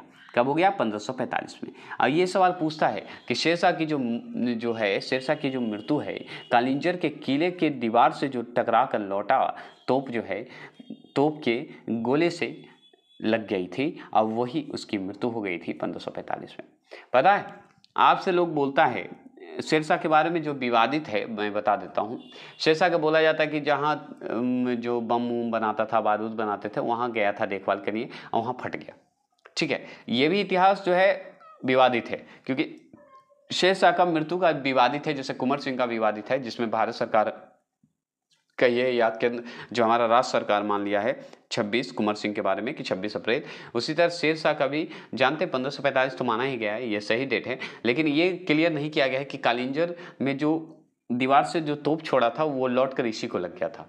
ये यहाँ पे ये सवाल ही बोलता है। और जगह पे बोला जाता है कि जहाँ बम बनाए गए थे वहाँ पे गया था तो वहाँ मृत्यु हो गई थी। तो ये सारे विवाद हैं, बस इतना ध्यान रखिएगा, कालिंजर के ही महल में कहिए इसकी मृत्यु हो गई थी, ये भी ध्यान रखिएगा। ऐसे ही सवाल को अपना याद रखिएगा, क्योंकि ये क्लियर नहीं किया गया है, तो इसमें भी आप टिप्पणी करना चाहें तो कर सकते हैं, कोई दिक्कत नहीं। किसके समय में मलिक मोहम्मद जैशी ने पद्मावत की रचना की? तो शेरशाह ने की। किसने? शेरशाह। मृत्यु के समय शेरशाह कौन सा अग्नेय शास्त्र चला रहा था? तो आप जानते हैं उक्का अग्नेय शास्त्र चला रहा था। कौन सा? उक्का अग्नेय शास्त्र चला रहा था। शेरशाह के समय स्थानीय करों को, स्थानीय जो कर होते थे, टैक्स होते थे, उसे क्या कहा गया पता है? आ व वा कहा गया है। ठीक है, ये जरूर ध्यान रखिएगा। आपसे और पूछेगा कि शेरशाह ने भूमि मापने के लिए किस मापक का प्रयोग किया है? तो 32 अंक वाला सिकंदरी गज एवं सन की डंडी को बताया गया है। तो शेरशाह ने भूमि मापने के लिए किस मापक का प्रयोग किया है? तो 32 अंक वाला सिकंदरी गज एवं सन की डंडी बताया है। शेरशाह के शासनकाल में कितनी टकसालें थी? तो 23 टकसालें थी। कितनी थी? 23 टकसालें थी। अगर पूछे ग्रैंड ट्रंक रोड का निर्माण किसने करवाया? तो शेरशाह ने करवाया। पाटलिपुत्र का नाम जो है पटना किसने दिया? तो शेरशाह ने ही दिया। और ये सवाल तो बहुत बार पूछता है अब पुलिस वालों के लिए, एसआई वालों के लिए, यूपी पुलिस वालों के लिए और दिल्ली पुलिस वालों के लिए, ये इंपॉर्टेंट है, ठीक है। और झारखंड एसएससी वालों के लिए ये सवाल तो पूछता है, क्योंकि नॉर्मल ही पूछता है, ज़्यादा हार्ड नहीं पूछता। तो ग्रैंड ट्रंक रोड का निर्माण कौन करवाया? शेरशाह। पाटलिपुत्रा का निर्माण कौन करवाया? मतलब पाटलिपुत्रा का निर्माण जो है पटना जो नाम रखा, कौन रखा? शेरशाह रखा। ये सब सवाल थे। शेरशाह ने सिक्कों पर अपना नाम किस लिपि में खुदवाया? तो अरबी और देवनागरी लिपि में जो है लिखवाया था, ठीक है, अरबी और देवनागरी में। ये भी समझ गया आप, ठीक है। एक मिनट, शेरशाह का हाँ अभी और है, ठीक है। शेरशाह का मकबरा बिहार के किस स्थान में स्थित है? तो सासाराम में स्थित है, जो कि हम बहुत अच्छे से घूम सकते हैं, जा सकते हैं। हिंद तथा ईरानी वास्तुकला का सर्वप्रथम समन्वय किसमें देखने को मिलता है? तो शेरशाह के मकबरे में मिलता है। ये भी सवाल आपसे पूछेगा। किला एक कुहान मस्जिद का निर्माण जो है किसने करवाया? तो शेरशाह सूरी ने करवाया। और ये सवाल पूछेगा कि हिंदी और तथा ईरानी वास्तुकला का सर्वप्रथम अगर समन्वय देखा जाए, मिलावट देखा जाए, दोनों का मिला हुआ अगर देखा जाए तो शेरशाह मकबरे में आपको दिखेगा, ठीक है। हिंदी और ईरानी वास्तुकला की बात करेगा। और किले कुहान मस्जिद का निर्माण अगर पूछे तो शेरशाह सूरी ने करवाया था। अगर आपसे पूछे कि पट्टा एवं काबूलियत की प्रथा जो है किसने आरंभ की? तो शेरशाह ने करी। शेरशाह का उत्तराधिकारी कौन था? तो जो है इस्लामा शाह था, ठीक है, इस्लामा शाह था। ये जरूर ध्यान रखिएगा। किसे भारत में द्वितीय अफगाना राज्य का संस्थापक माना जाता है? तो शेरशाह को माना जाता है। किसे? शेरशाह को। अगर पूछे कि पटना को प्रांतीय राजधानी बनाया था कौन? तो शेरशाह ने बनाया था। शेरशाह के समय औसत पैदावार का कितना हिस्सा लगान के रूप में वसूल कर दिया? तो 1/3 भाग जो है वसूल किया था। ये सब शेरशाह के समय की बात हो रही है ना। शेरशाह की महानतम, अगर बात करें महानतम का घोतक क्या है? तो प्रशासनिक सुधार। और ये बहुत जो कहिए बहुत ही निर्मल या बहुत ही दयालु व्यक्ति भी था, ठीक है। तो शेरशाह की महानतम अगर घोतक की बात करें तो प्रशासनिक सुधार के मामले में ये ज़्यादा ध्यान देता था। ग्रैंड ट्रंक सड़क जोड़ती है किसको? कोलकाता और अमृतसर को जोड़ती है। ये जो याद रखिएगा। किसने चौसा की लड़ाई पढ़े थे ना 1539 में, हुमायूं को पराजित किया? तो शेरशाह पराजित किया, जो कि हुमायूं हम पढ़ चुके हैं। किस युद्ध को जीतने के बाद शेरशाह ने दिल्ली में अफगान सत्ता की स्थापना की? तो बिलग्राम के युद्ध में, जो कि 1540 में हुआ था। आप जानते हैं अब बिलग्राम को कन्नौज का युद्ध भी कहा जाता है, जिसमें शेरशाह सूरी जीत गया था और हुमायूं को भागना पड़ गया था। किस सुल्तान ने याद रखिएगा, किस सुल्तान ने पहले हजरत ए आला की उपाधि जो है अपनाई और बाद में सुल्तान की? तो शेरशाह सूरी ही अपनाया था, ठीक है। ये चीज़ तो आप अच्छे से जानते हैं। शेरशाह ने अस्फीर, ठीक है, अस्फीर, ठीक है, अस्फीर रुपया दाम नामक नए सिक्के चलवाए। ये किस धातु के बने थे? तो आप जानते हैं सोना, चांदी और तांबा, तीनों का बना हुआ था। तो अस्फीर, रुपया और दाम नाम का नया सिक्का चलवाया था, जो कि सोने का था, अस्फीर, रुपया चांदी का, और दाम जो है तांबा का चलवाया था। ऐसे याद रखेंगे। जाप्ती प्रणाली जो है, जाप्ती ऐसे बोलते हैं, जाप्ती प्रणाली किसकी उपज थी? तो शेरशाह की थी। ये सवाल आपसे ऐसे ही पूछ देता है कि जाप्ती प्रणाली जो है किसने शुरू किया था? तो ये शेरशाह शुरू की। शेरशाह कालीन प्रशासन में फौजदार जो था कौन होता था? कोषाध्यक्ष को कहा जाता था, जो रुपया पैसा ये सब का देखभाल करता है। शेरशाह कालीन प्रशासन में जो है कानून गो का काम था, क्या था? भूमि संबंधी रिकॉर्डों को रखना कानून गो का काम था, ठीक है। शेरशाह द्वारा निर्मित सड़क व सराय अफगान साम्राज्य की धमनियाँ थी, यह किसकी उक्ति थी? तो के.आर. कानून गो का था। तो के.आर. कानून ने क्या बोला था कि शेरशाह द्वारा जो निर्मित हुआ था सड़क और जो है सराय, याद रखिएगा ये अफगान साम्राज्य की धमनियाँ थी। दिल्ली का पुराना किला किसके द्वारा बनाया गया? तो शेर शाह द्वारा बनाया गया है। तो दिल्ली का जो पुराना किला आप देख रहे हैं जाके, तो वो है शेर शाह के द्वारा बनाया गया था। अब चलिए अकबर के बारे में शुरू कर देते हैं। तो अकबर के बारे में जो पढ़ रहे हैं आप, इसमें थोड़ा सा इम्पोर्टेंट जो है आप पढ़ चुके हैं, जो कि हम फिर से दोहराएंगे। तो जैसे अकबर के बचपन का नाम क्या था? तो जलाल नाम है। सब में बचपन का नाम पूछता है, ठीक है, जलाल नाम है। अकबर का जन्म जो है अमरकोट के राजा विरसाल के महल में कब हुआ था? तो ये पूछता है 15 अक्टूबर, याद रखिएगा 15 अक्टूबर 1542 में हुआ था। तो आपसे ये पूछेगा अकबर का जन्म जो है अमरकोट के राजा विरसाल के महल में हुआ था, तो 15 अक्टूबर 1542 में हुआ था। अकबर को पहली बार किस अवस्था में गजनी की सूबेदार मिली? तो सूबेदारी जो मिली थी वो मिली थी 9 वर्ष में ही। 9 वर्ष में इसलिए मिल गया था क्योंकि हुमायूं का मृत्यु हो गया था, अब बचा तो अकबर ही था, तो इसलिए अकबर को मिल गया था।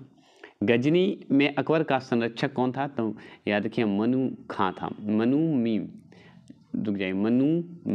खां था, ठीक है। मनुमी खान जो था ये गजनी में अकबर का संरक्षक था, बॉडीगार्ड था। हुमायूं ने अकबर को युवराज कब घोषित कर दिया था? तो सरहिंद जीतने के बाद।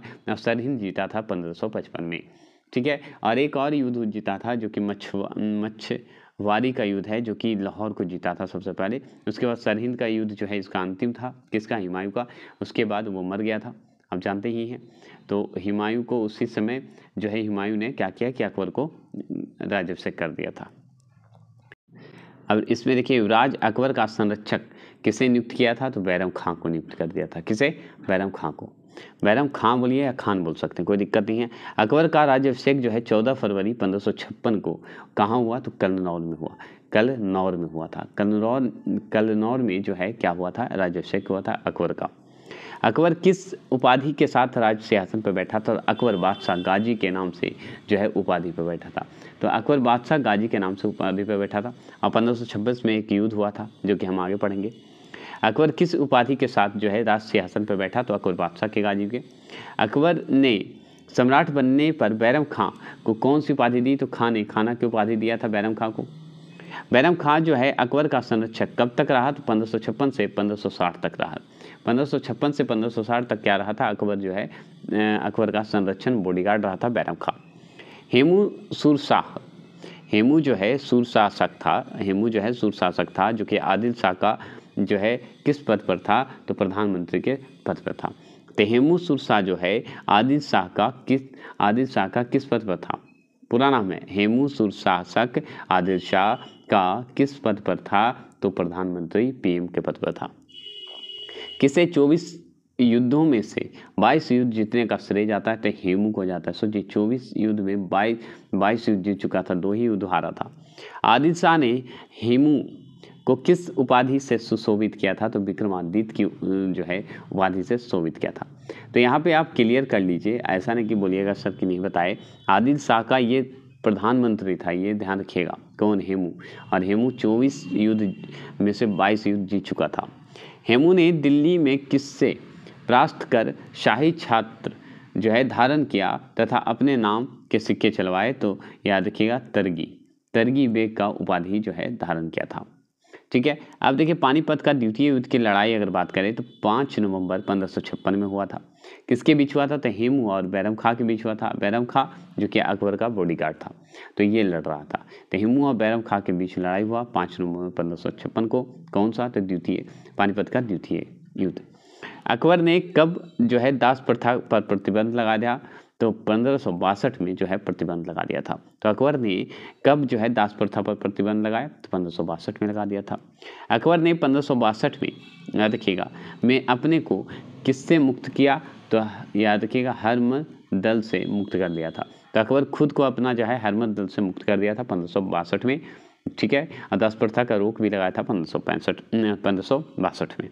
62 याद है 62, मतलब 1562 में क्या हुआ? दास प्रथा को अंत कर दिया है, ये ध्यान रखिएगा, मतलब प्रतिबंध किया। अकबर ने तीर्थ यात्रा पर कब समाप्त जो है तीर्थ यात्रा कर जो होता है कब समाप्त किया? तो 1563 में। ठीक है। तो तीर्थ यात्रा मतलब कर मतलब टैक्स, यात्रा पे जो है टैक्स लगता था उसे 1563 में हटा दिया। अकबर ने जजिया कर पर प्रतिबंध कब लगाया? तो 1564 में कर लगाया था, उस पर जजिया कर पर जो है प्रतिबंध लगा दिया था। तो जजिया कर पर, तीर्थ यात्रा कर, ये सब पे जो है वो 1563 और 64 में हटा दिया था। तो आपसे ज़्यादातर पूछता है कि जजिया कर पर प्रतिबंध कब लगाया? 1564 में। तीर्थ यात्रा कर कब हटाया? तो 1562 में। तो ये सब जो हटाने का काम किया है अकबर, बहुत अच्छा काम किया था, ठीक है, ये जान लीजिएगा। हल्दी घाटी का युद्ध जो है जून 1576 ईस्वी में किसके बीच हुआ? तो अकबर और महाराणा प्रताप के बीच हुआ था। तो 1576 में क्या हुआ? 1576 में हल्दी घाटी का युद्ध हुआ, जो कि जून 1576 में हुआ था, ठीक है, और ये अकबर और महाराणा प्रताप के बीच हुआ था, ये ध्यान रखिएगा। अकबर ने काबुल की सूबेदारी जो है किसे सौंपी? तो आप बहुत अच्छे से जानते हैं कि वख्तुन्निसा बेगम को सौंप दिया था। तो अकबर ने काबुल की सूबेदारी जो है किसे सौंपा? तो वख्तुन्निसा बेगम को सौंप दिया था। अकबर ने कश्मीर विजय के लिए किसे भेजा? तो भगवान दास एवं कासिम खां को भेजा था। तो अकबर ने कश्मीर विजय भी करना चाहा था और विजय किया भी था, तो भगवान दास एवं कासिम खां को भेज दिया था। दक्षिण भारत का प्रवेश द्वार किसे माना जाता है? तो खान देश को मानते हैं। तो दक्षिण भारत का अगर प्रवेश द्वार बोलेगा तो खान देश को बोलिएगा। अकबर ने खान देश को कब जीता? तो 1551 में जीत गया था, 1591 में जीत गया था, ठीक है, 1551 में। अकबर ने सम्राट की उपाधि कब ग्रहण की? तो दक्षिण विजय के बाद कर लिया था, ठीक है, दक्षिण विजय के बाद कर लिया था। आपसे और पूछेगा क्या कि अबू फजल की हत्या किसने की? तो बुंदेला सरदार वीर सिंह बुंदेला ने कर दिया था, वीर सिंह बुंदेला ने कर दिया था। आपसे और सवाल क्या पूछेगा? अकबर की मृत्यु जो है 16 अक्टूबर 1605 में हुआ था। 16 अक्टूबर 1605 में किसके कारण हुआ था? तो अतिसार रोग के कारण हो गया था, अतिसार रोग के कारण हो गया।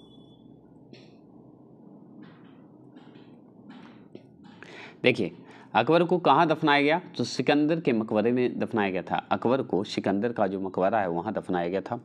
अकबर ने 1575 में, 1575 मतलब 1575 ईस्वी में इबादत खाने की स्थापना कहाँ किया था? फतेहपुर सीकरी में। अकबर जैसे ही फतेहपुर सीकरी हमेशा याद रखेंगे। अकबर ने मजहर नामक दस्तावेज कब जारी किया? तो 1500 कब? 79 में किया, मतलब 1579 में किया था मजहर का, ठीक है। अगर पूछे अकबर ने 1582 में मतलब 1582 में ईस्वी में किस धर्म की घोषणा की? तो दीन इलाही की घोषणा की। तो ये सवाल आपसे पूछेगा कि अकबर जो है भाई दीन इलाही की जो है शुरुआत कब किया था? तो 1582 में। तो दीन इलाही का कौन लाया? अकबर लाया। कब लाया? तो 1582 में। ये पूछता है ना दीन इलाही क्या है? तो धर्म है एक। ये सब सवाल ऐसे पूछता है कि दीन इलाही का पुरोहित कौन था? तो अबुल फजल था। तो आपसे पूछेगा कि दीन इलाही का जो है मेन चलाने वाला कौन था? तो अबू फजल, या पुरोहित कौन था? तो अबू फजल। ऐसे याद रखेंगे। कौन हिंदू राजाओं में दीन इलाही को स्वीकार किया? तो बीरबल जो है, महेश दास जो है, बीरबल जो है ये अपनाया था। कौन अपनाया था दीन इलाही को? तो बीरबल ने अपनाया था, ठीक है। अब पूछता है कि अकबर ने कहाँ ईसाइयों को गिरजाघर बनवाने की अनुमति प्रदान की? तो आगरा और लाहौर में बनाने की अनुमति हुआ था। मतलब अकबर ने क्या हुआ था कि ईसाइयों को गिरजाघर बनाने की अनुमति दे दिया था आगरा और लाहौर में। ये सवाल आपसे डायरेक्ट ही पूछता है। अकबर के जगत गुरु की उपाधि जो है, अकबर ने जगत गुरु की उपाधि जो है किसे प्रदान किया था? तो हम जानते हैं बहुत अच्छे से कि हरि विजय सूरी को दिया था। हरि विजय सूरी को क्या उपाधि दिया था? जगत गुरु के नाम से जो है उपाधि दिया था। अकबर का सर्वाधिक प्रभाव जो है किस धर्म पर पड़ा? तो हिंदू धर्म पर सबसे ज़्यादा प्रभाव पड़ा था अकबर पर, ठीक है। अकबर ने इलाही संवत कब जारी किया? तो 1583 में जो है जारी किया था। तो अकबर ने कब किया? 1583 में क्या हुआ कि क्या जारी किया? इलाही संवत जारी किया था। अकबर ने बीरबल को कौन सी उपाधि प्रदान की? तो कविराज एवं राजा की उपाधि धारण किया था अकबर। किसको? बीरबल को। बीरबल की मृत्यु किसके विद्रोह को दबाते समय हुआ था? तो आप बहुत अच्छे से जानते हैं, यूसुफ जाई यूसुफजाइयों के जो है विद्रोह को दबाते हुए जो है किसको, बीरबल की मृत्यु हो गई। किसने अकबरनामा एवं आईने अकबरी की रचना की, तो अबुल फजल ने की थी। तो ये तो सवाल डायरेक्ट पूछता है कि नहीं, आप देखे होंगे कि आईने अकबरी और अकबरनामा की जो है कौन किया है, तो अबुल फजल ने किया था। अनवार ए सुहेली है ना, सुहेली, ठीक है। सुहेली ग्रंथ जो है किसके अनुवाद हैं, तो पंचतंत्र के हैं। तो आपसे ये सवाल तो ये पूछता है कि पंचतंत्र जो विष्णु शर्मा का लिखा हुआ है, इसका जो अनुवाद जो किया गया है, जो जिसका जो है कि ग्रंथ बनाया गया है, ये है अनवार ए सुहेली। सुहेली जो है किसका जो है अनुवाद किया हुआ है, पंचतंत्र का, ऐसे भी बोल सकते हैं। देखिए ये सवाल आपसे पूछेगा कि अकबर के सेवा में आने से पहले टोडरमल जो हैं किसके दरबार में थे, तो शेरशाह के दरबार में थे, ठीक है। अकबर के भूमि संबंधी सुधारों का श्रेय जाता है टोडरमल को। तो अकबर के जितने भी भूमि सुधार की अगर संबंधी जो बनाया गया है, श्रेय दिया जाता है तो टोडरमल को। भगवान दास अकबर के दरबार में 9 रत्नों में से एक थे। वे किनके पुत्र थे, तो हम जानते हैं अमेर के राजा भरममाल की पुत्र थे। कौन थे, भरममाल के पुत्र थे, अमेर के राजा के, ठीक है। अमेर के राजा के भरममाल के पुत्र थे भगवान दास। नवरत्नों में आते हैं ये। अकबर ने भगवान दास को कौन सी उपाधि दी, तो अमीर उल अमीरा की उपाधि दिए थे। तो भगवान दास को उपाधि दिया गया था, अकबर दिया था, क्या दिया था, अमीर उल अमीरा दिया था। तानसेन का जन्म जो है कहाँ हुआ था बताइएगा, तो ग्वालियर में हुआ था तानसेन का, आप पढ़ते हैं। ध्रुपद गायन शैली का विकास जो है किसके समय में हुआ था, तो तानसेन के ही शैली जो है समय में हुआ था ध्रुपद गायन शैली का, ठीक है। अकबर ने तानसेन को कौन सी उपाधि दी, तो आप बहुत अच्छे से जानते हैं, वाणी विलास के नाम से जानते हैं। तो वाणी विलास, कौन वाणी विलास, तो काष्टाभरण वाणी विलास के नाम से उपाधि मिला था, अकबर दिया था तानसेन को। अब्दुल रहीम खाने खाना कौन था, तो बैरम खां का पुत्र था अब्दुल रहीम खाने खाना। अकबर के रसोई घर का प्रधान कौन था, तो हकीम हुक्काम, ठीक है, हकीम हुक्काम नाम था इसका, जो कि रसोई घर का जो होता है प्रधान होता है अकबर का। अकबर का दरबारी कवि कौन था, तो फैजी था। तो अकबर का दरबारी कवि अगर आपसे पूछे कौन था, तो फैजी था।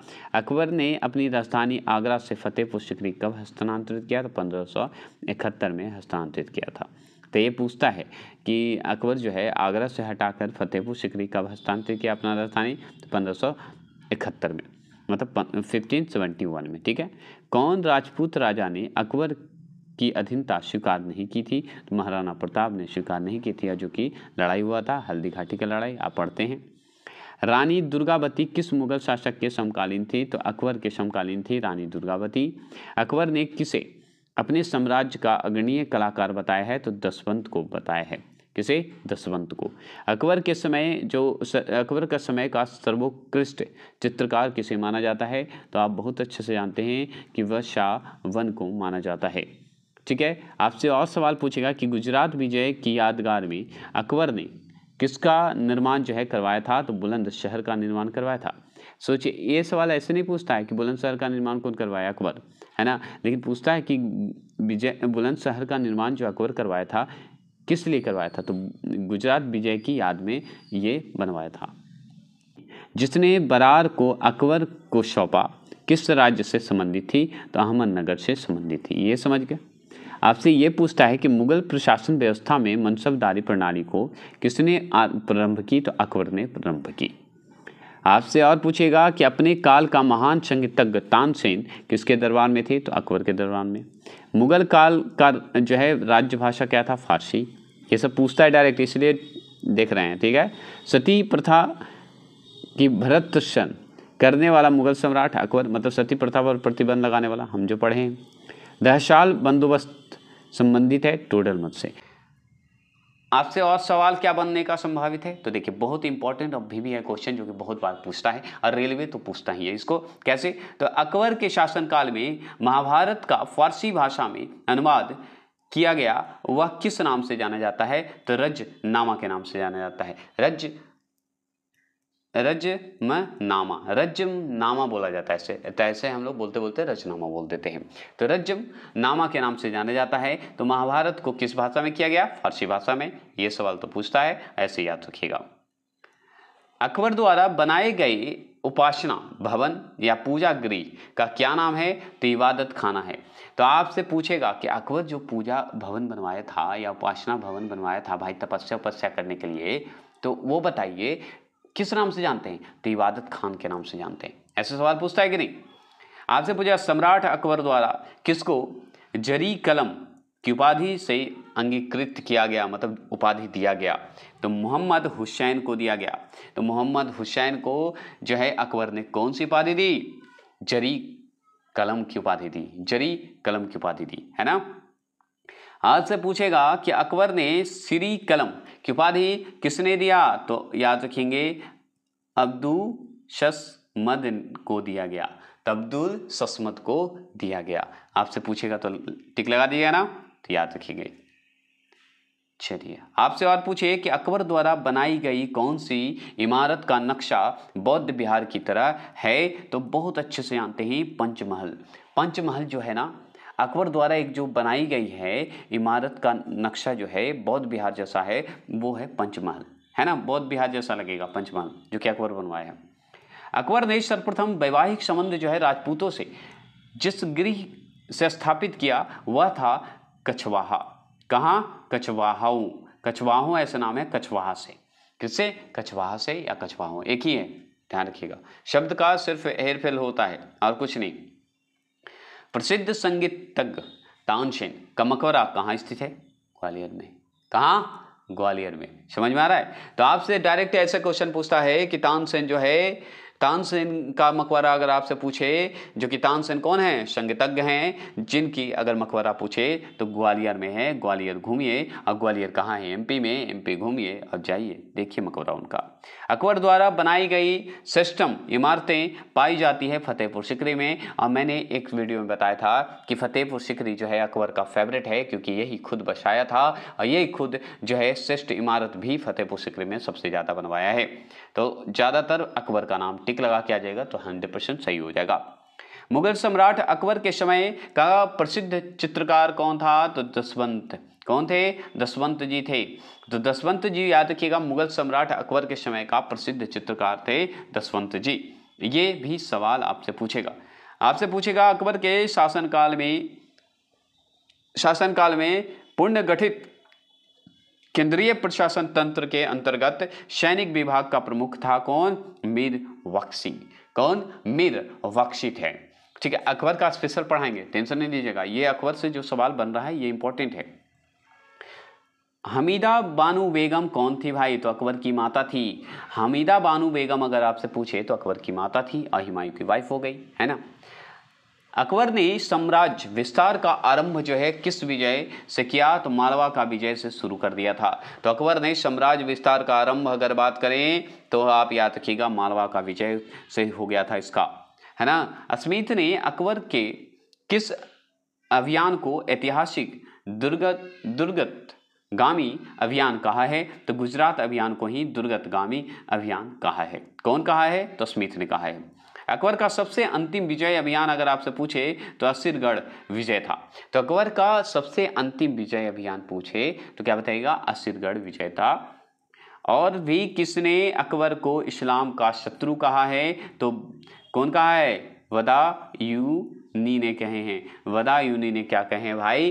कि अकबर जो है इस्लाम का शत्रु है। ठीक है, तो भाई बड़ा है तो थोड़ा कमेंट, थोड़ा सुनाने वाला तो सुना ही देता है ना, राजा है तो कोई भी सुना देता है, मुंह पे नहीं सुनाएगा। चलिए, किस जाट नेता ने बादशाह के मकबरे को हानि पहुंचाई और अकबर की कब्र को खोदकर उसकी हड्डी को जला दिया? तो वो थे राजा राम। तो आपसे ये पूछता है कि कौन ऐसे जाट नेता थे, कौन ऐसे जाट नेता हैं जो कि बादशाह अकबर के मकबरे को जो है हानि पहुंचा दिए और अकबर के जो है कब्र को खोदकर उसमें हड्डी, उनकी जो अकबर का हड्डी निकाल कर जला दिया, वो हैं राजा राम। याद रखिएगा उनका नाम क्या है? राजा राम। समझ गए? कोई दिक्कत नहीं। किसने अकबर को जिल ए इलाही मतलब खुदा की परछाई एवं फर ए क्या है इजदी, फर ए इजदी, खुद के जो है निकलने वाली रोशनी, कहा है अबुल फजल। अब सोचिए एक बात कि किसने अकबर को कहा गया है, अकबर को उपाधि दी है, कौन दिए हैं? अब्दुल फजल कहे हैं। क्या बोले हैं कि जिले इलाही और फर ए इजाद कहा गया है, अबू फजल ने कहा है। किसे? अकबर ने अकबर को कहा है। ये मत समझिए अकबर ने इन्हें कहा है, ठीक है। अबू फजल जो हैं, अबू फजल ने अकबर को कहा है कि जिले इलाही हैं, फर्ज इजाद हैं। जिले इलाही का हिंदी अगर आपसे पूछेगा तो खुदा की परछाई भी अकबर को कहा गया है, और फर्ज इजादी मतलब खुदा से निकलने वाली रोशनी कहा गया है। तो किसे? तो आप जानते हैं अबू फजल ने कहा है अकबर को। ये सवाल आपसे पूछा हुआ है, इसलिए मैंने इसे दोबारा रिपीट किया है। दीवान ए वजीरात ए कुल नामक जो है नए पद की स्थापना किसने की? तो अकबर ने की। और ये एक बात ध्यान रखिएगा, एक बार आप सोच रहे हैं कि पढ़ लेंगे और याद हो जाएगा, तो नहीं होगा। कैसे? तो इसे आप 2 बार सुनिए, जैसे मैं सुनाता हूँ। पूछेगा अकबर ने एक नए पद की स्थापना की है, उस पद का नाम क्या है भाई? तो दीवान ए वजीरात एक कुल नाम है, ठीक है, ऐसे याद करिएगा। अब बीरबल का असली नाम अगर आपसे पूछे तो महेदास, और इतना बार पूछा है कि हमको नहीं लगता आप पूछेगा। अगर पूछ भी देगा तो टिक लगा ही दीजिएगा, बहुत आसान है। तानसेन का असली नाम अगर पूछे तो आप बहुत अच्छे से जानते हैं, रामतनु पांडे। ये बहुत लोग नहीं लगाते हैं टिक, और बहुत बार ये सवाल पूछता है। तो तानसेन का असली नाम पूछे तो रामतनु पांडे। और प्रसिद्ध तानसेन का मकबरा स्थित कहाँ है? तो ग्वालियर में है। और अकबर के दरबार में प्रमुख राजपूत सरदार कौन था? तो मान सिंह था। और ये सब सवाल हम पढ़ चुके हैं, इसलिए जल्दी चलेंगे। हल्दी घाटी के युद्ध में मुगल सेना का नेतृत्व किसने किया? तो मानसेन ही तो किए थे हल्दी के घाटी में, है ना। आपसे और पूछेगा कि 1572 ईस्वी में अकबर ने किसे पराजित कर अहमदाबाद पर अधिकार कर लिया? तो वो है मुजफ्फर खां तृतीय को हराकर अकबर ने 1572 में जो है अहमदाबाद पर अधिकार कर लिया। किस गुरुओं को अकबर ने अमृतसर में मंदिर निर्माण के लिए 500 बीघा जमीन दान दिया? तो वो रामदास को दिया। कौन दिया भाई? अकबर ने दिया। पढ़े ना।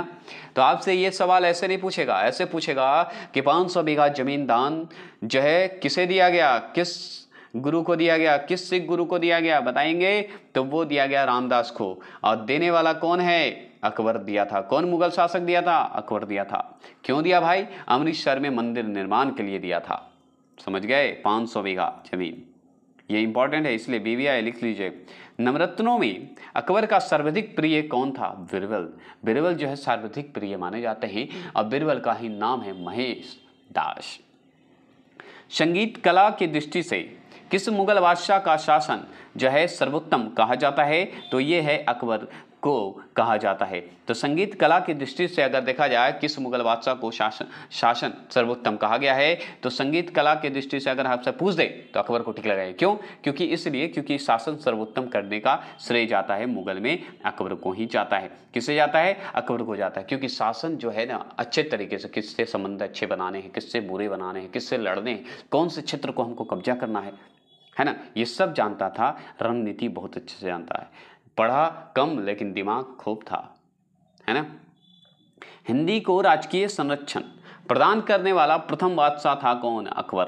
सोच रहे हैं हिंदी को राजकीय संरक्षण अगर प्रदान करने वाला अगर पूछे प्रथम बादशाह, तो डायरेक्ट टिक लगा के आ जाएगा अकबर, मुगल बादशाह अकबर, ऐसे बोलिएगा।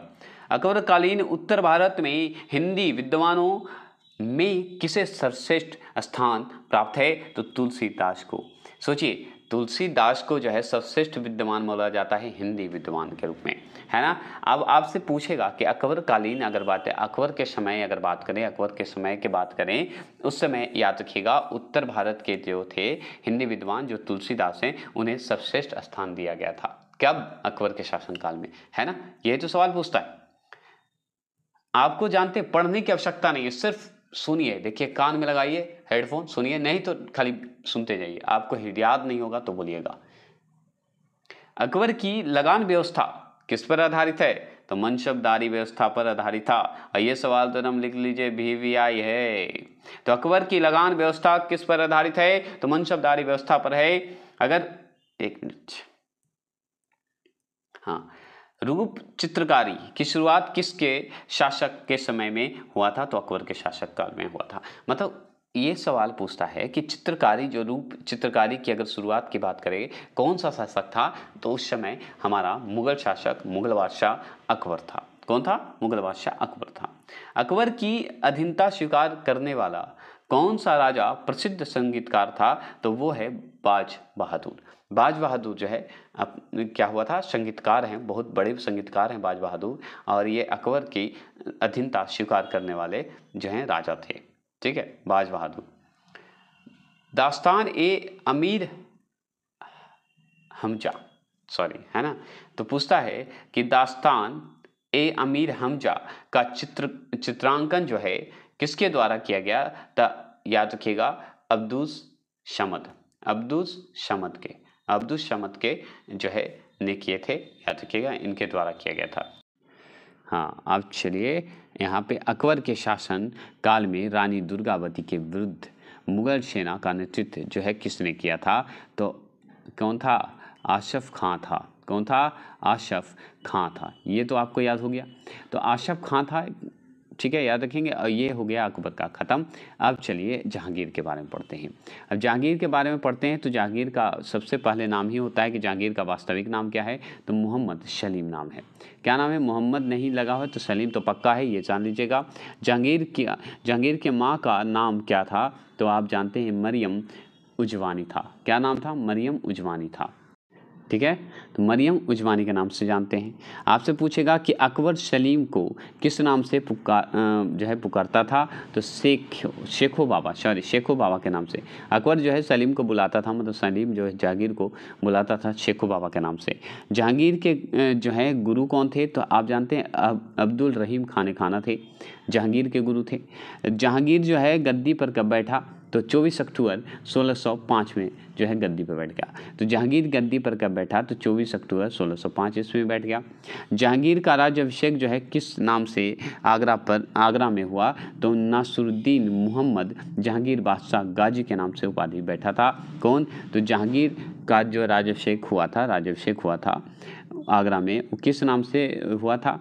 यही पूछा था ना, तो बोलिएगा नूरुद्दीन मुहम्मद जहांगीर बादशाह गाजी लगेगा ही।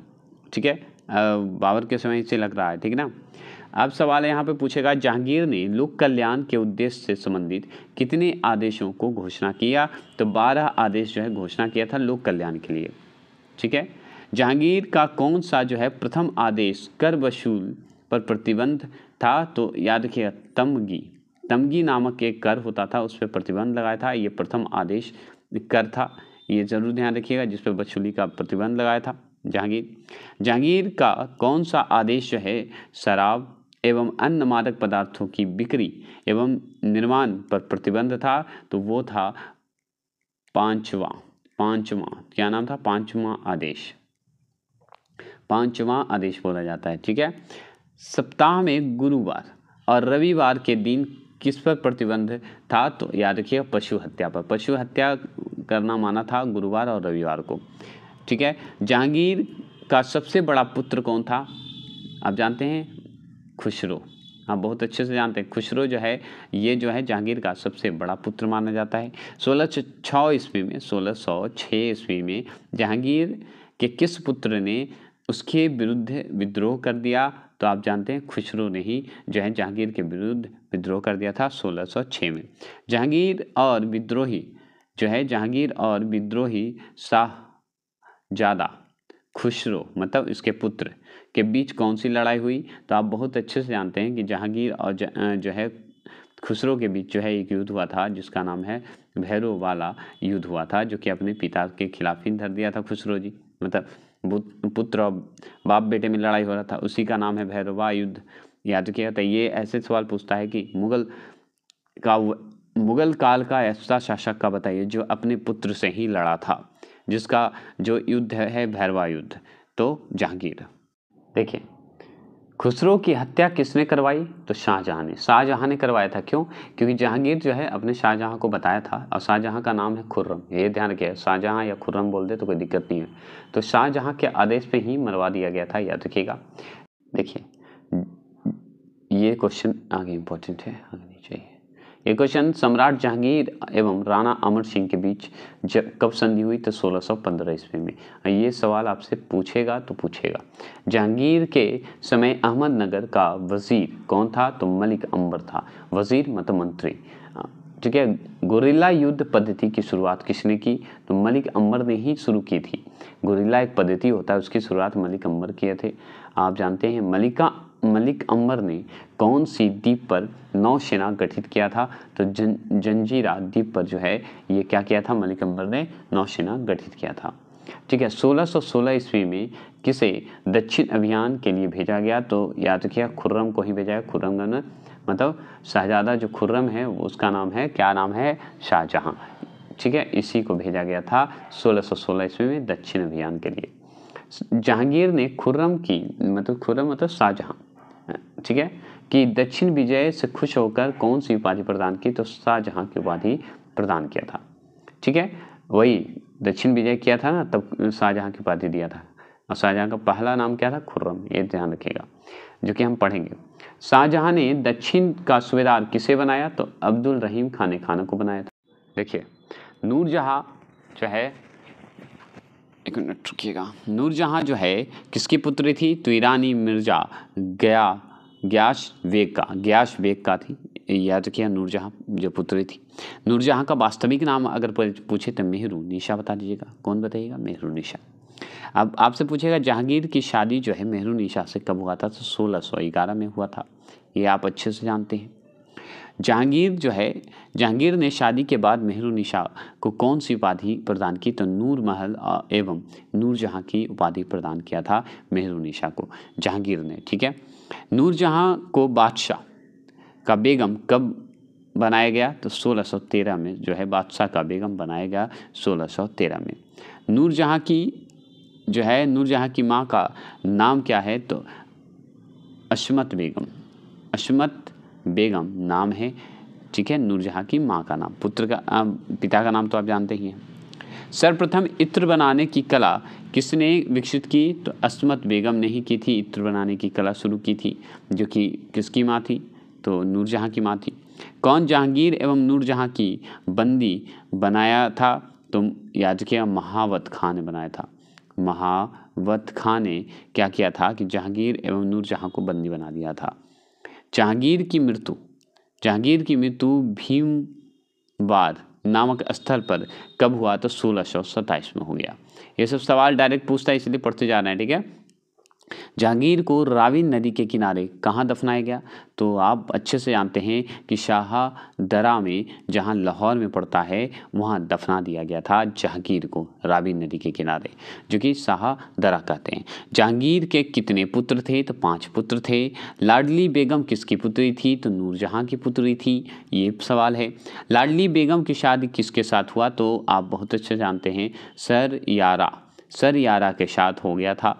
आगे सवाल है कि शासक बनने के बाद 12 आदेश जारी करने वाला मुगल बादशाह कौन था? तो जहांगीर था। कौन था? जहांगीर था। ये ज़रूर ध्यान रखिएगा, 12 आदेश जारी करने का, ठीक है। तो मुगल चित्रकला अपने चरमोत्कर्ष पर किसके काल में पहुंचा? तो जहांगीर के शासन काल में पहुंचा। उसी समय चित्रकला ज़्यादा फेमस था।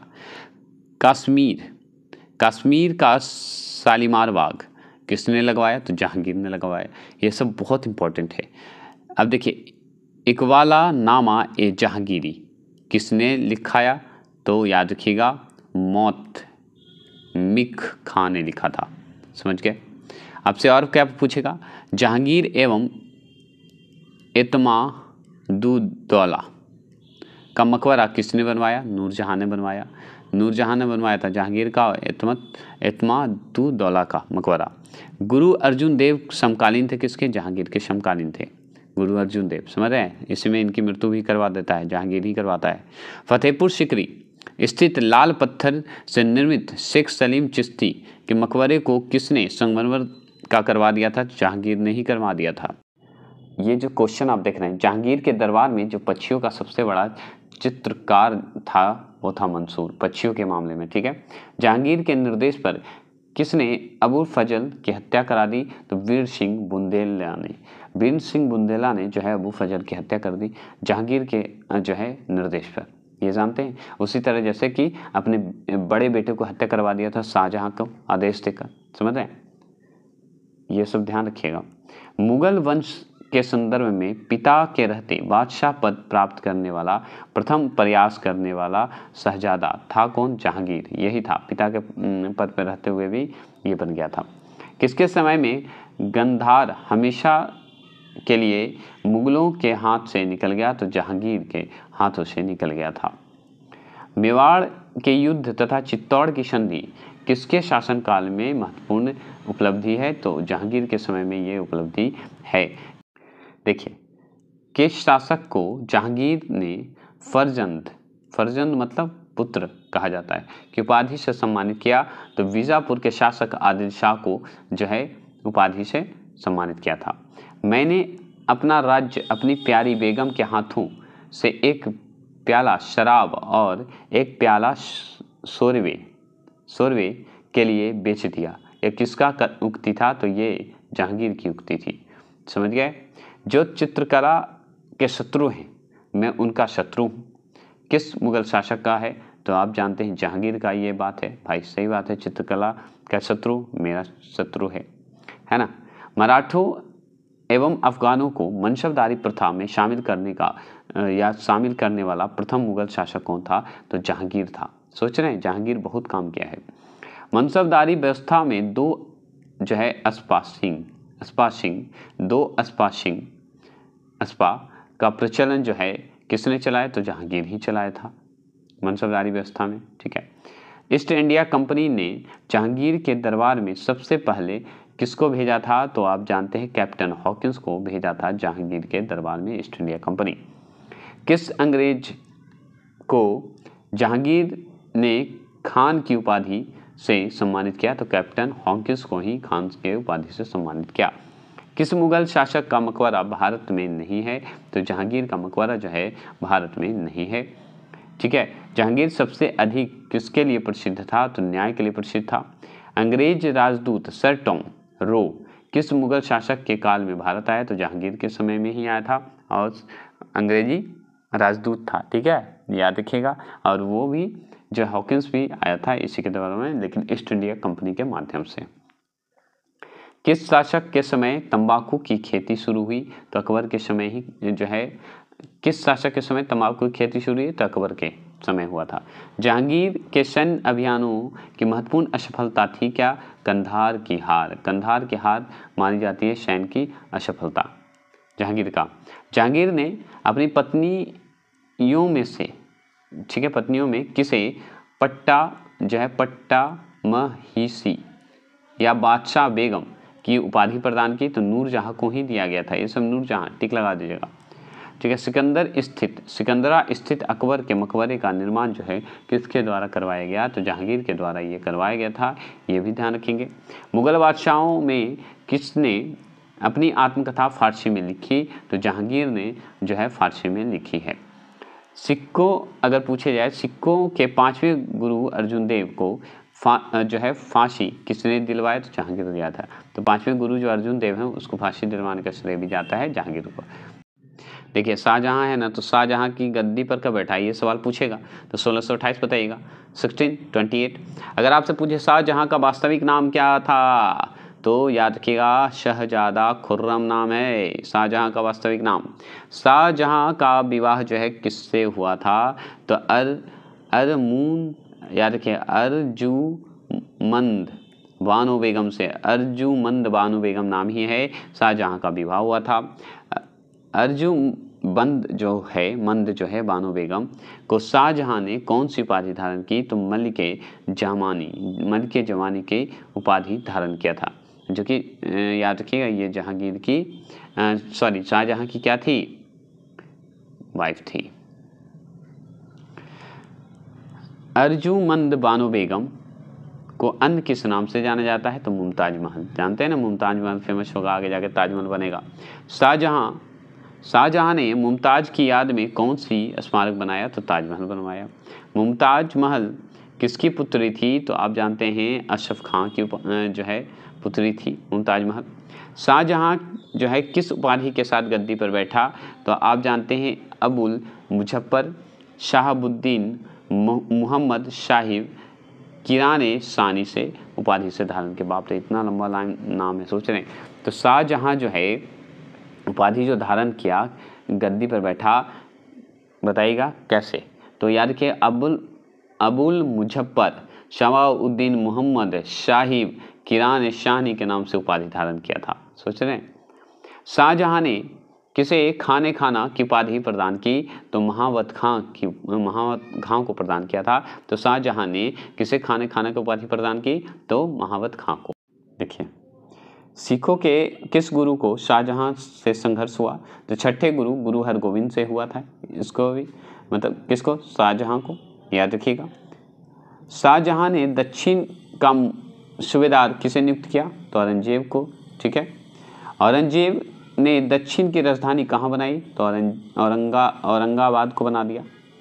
खान देश की राजधानी जो है कहाँ थी, तो बुरहानपुर, नाम ही है बुरहानपुर। औरंगजेब ने दक्षिण भारत को कितने सूबों में बांटा, तो 4 में। वरार की राजधानी कहाँ थी, तो इलीचपुर था, बलाल का। ठीक है, इलीचपुर। तेलंगाना की राजधानी कहाँ है, तो नांदेड़।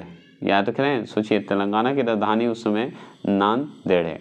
औरंगजेब जो है, औरंगजेब ने दक्षिण में भू राजस्व व्यवस्था का दायित्व किसे सौंपा था, मुर्शिद कुली खां को सौंपा था।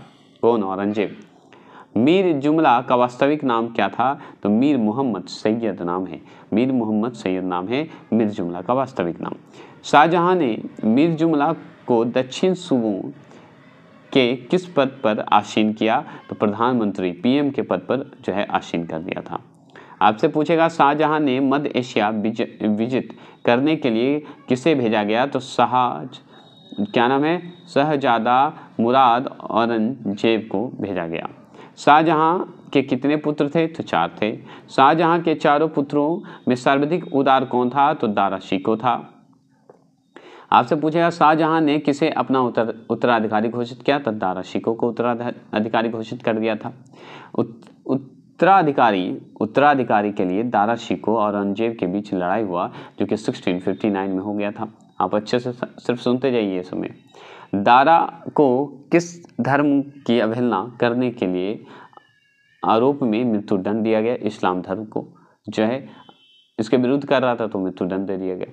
शाहजहां ने मयूर सिंहासन का निर्माण जो है किसने करवाया, तो याद रखिएगा, बेवादल खां ने करवाया था। मयूर सिंहासन का निर्माण करवाया था शाहजहां ने मयूर सिंहासन का निर्माण जो करवाया, किससे करवाया था, ये पूछता है आप। किस मुगल बादशाह को निर्माताओं का राजकुमार कहा गया है, तो शाहजहां को कहा गया है। इससे पहले ये क्वेश्चन मेरा छूट गया था, ये सुन लीजिए। तो ये पूछता है कि शाहजहां ने मयूर सिंहासन का जो निर्माण करवाया है किससे, तो बेवादल खां से करवाया है। ये डायरेक्ट क्वेश्चन पूछता है कि मयूर सिंहासन का निर्माण जो है किसके समय हुआ, तो शाहजहां के समय। शाहजहां ने किससे करवाया, बेवादल खां से। किस मुगल शासक को 2 बार राज्याभिषेक हुआ, तो शाहजहां को 2 बार राज्याभिषेक हुआ था। औरंगजेब ने शाहजहां को कैद कर कहाँ रखा था, तो आगरा के किला में कैद कर रखा था। शाहजहां की मृत्यु कब हुई, तो जनवरी 1666 में हुआ गया था। 1666 ईस्वी में जो है इसका शाहजहां का मृत्यु हो गया। शाहजहां की अर्थी को किसने कंधा दिया, तो साधारण नौकरों एवं हिजड़ों ने कंधा दिया था शाहजहां को। वास्तुकला की दृष्टि से अगर देखा जाए, देखिए, चित्रकला की दृष्टि से जहांगीर था, वास्तुकला की दृष्टि से शाहजहां का काल क्या कहलाया, स्वर्ण काल कहलाया, वास्तुकला की दृष्टि से। ठीक है, और चित्रकला के कारण स्वर्ण काल कहा जाएगा जहांगीर को, ऐसे याद रखिएगा। किस इतिहासकार ने शाहजहां के शासनकाल को मुगल काल का स्वर्ण काल कहा है, तो याद रखिएगा, A.L. श्रीवास्तव ने कहा था। विश्व का सबसे महंगा कोहिनूर हीरा कहाँ लगाया था, तो याद रखिएगा, शाहजहां के तख्ता हाउस में, जिसे मयूर सिंहासन के नाम से जानते हैं। ठीक है, दिल्ली की जामा मस्जिद का निर्माण किसने करवाया, शाहजहां ने। किस मुगल बादशाह ने रुपया और दाम के मध्य जो है आना सिक्के का प्रचलन करवाया, तो शाहजहां ने करवाया था। लगान वसूलने की ठेकेदारी प्रथा की शुरुआत किसने की, तो शाहजहां ने शुरू किया था, ठेकेदारी जो है शुरू करने के लिए। दक्षिण का टोडरमल किसे कहा जाता है? मुर्शिद कुली खां को कहा जाता है। शाहजहां ने किस वर्ष में मोती मस्जिद बनवाई थी? तो आगरा में बनवाई थी मोती मस्जिद शाहजहां ने। ठीक है, और भी सवाल पूछता है कि शाहजहां ने किसे शाह इकबाल एवं शाह बुलंद की उपाधि दी? तो दारा शिकोह को उपाधि दिया था। ठीक है, शाहजहां के शासन के 20 वर्षों का इतिहास अब्दुल हमीद लाहौरी किसमें लिखा? तो याद रखिएगा पादशाह नामा में लिखा है। तो पादशाह नामा में क्या लिखा है? अब्दुल रहीम लाहौरी ने कि 20 वर्षों का इतिहास लिखा है। शाहजहां के 20 वर्षों का इतिहास लिखा उसमें। शाहजहां के दरबार में प्रमुख चित्रकार कौन थे? तो मोहम्मद फकीर एवं मीर हाशिम। याद रखिए ये दो व्यक्ति हैं, मीर हाशिम और मोहम्मद फकीर जो हैं, दो हैं जो कि चित्रकारी में बहुत आगे हैं। किसके समय में थे? तो शाहजहां के समय में थे। सोचिए, शाहजहां ने ताजमहल का निर्माण किसकी देखरेख में करवाया? तो उस्ताद ईसा खां के जो है देखरेख में करवाया था ताजमहल का निर्माण। ये सवाल पूछता है बीबीए क्वेश्चन, लिख लेना। ताजमहल का लिख लीजिएगा। ताजमहल का नक्शा जो खाका बोलते हैं किसने तैयार किया? उस्ताद अहमद लाहौरी ने किया था। देखिए, देखरेख की बात करते हैं तो उस्ताद ईसा खां बताइएगा, और खाका नक्शे की बात करेंगे तो उस्ताद अहमद लाहौरी का नाम आएगा। आपसे पूछेगा शाहजहां ने लाहौरी को कौन सी उपाधि जो है दी थी? तो नादिर उल अर्श की उपाधि धारण की थी। आपसे पूछेगा किसने मुगल साम्राज्य की राजधानी को आगरा से दिल्ली हस्तांतरित किया? तो वो है शाहजहां ने हस्तांतरित किया था। ठीक है, आपसे पूछेगा दिल्ली के लाल किले का निर्माण जो है किसने करवाया? तो शाहजहां ने करवाया। मनसबदारी व्यवस्था में महाना, ठीक है, क्या होता है? महाना मतलब मंथ स्केल जागीरों के प्रचलन का श्रेय जाता है शाहजहां का। ठीक है, महाना की बात अगर करेगा तो। आपसे पूछेगा किस शासक का जो है काल जो है संगमरमर का काल कहा जाता है? तो शाहजहां के काल को ही संगमरमर का काल कहा जाता है। उपनिषद का फारसी में अनुवाद किस मुगल सम्राट के जो है शासनकाल में हुआ? तो शाहजहां के शासनकाल में हुआ था, ये पूछता है। देखिए, मुगल शासकों में किसे किसानों का हितैषी माना जाता है? तो शाहजहां को। ठीक है, आपसे पूछेगा शाहजहां के काल में कौन यूरोपीय यात्री भारत आया? तो पीटर मुंडी आया। अब चलिए औरंगजेब, और फिर उसके बाद हो जाएगा मुगल का समापन। तो औरंगजेब को अब पढ़ेंगे और इसके बाद समाप्त करेंगे, ये ध्यान रखिएगा। तो चलिए इसे भी फास्ट करते हैं। तो पूछेगा कि औरंगजेब सर्वप्रथम गद्दी पर कब बैठा? तो 31 जुलाई 1658 में बैठा था, मतलब 1658 में बैठा था। औरंगजेब की दूसरी बार राज्याभिषेक कब हुआ था? तो 1659 में हुआ था, 1659 में हुआ था, जून 1659 में हुआ था, मतलब 1 साल बाद हो गया था। औरंगजेब का माता का जो है क्या नाम था? तो मुमताज महल नाम था औरंगजेब की माता का नाम। औरंगजेब के गुरु थे कौन? मीर मोहम्मद हाकिम थे, याद रखिएगा।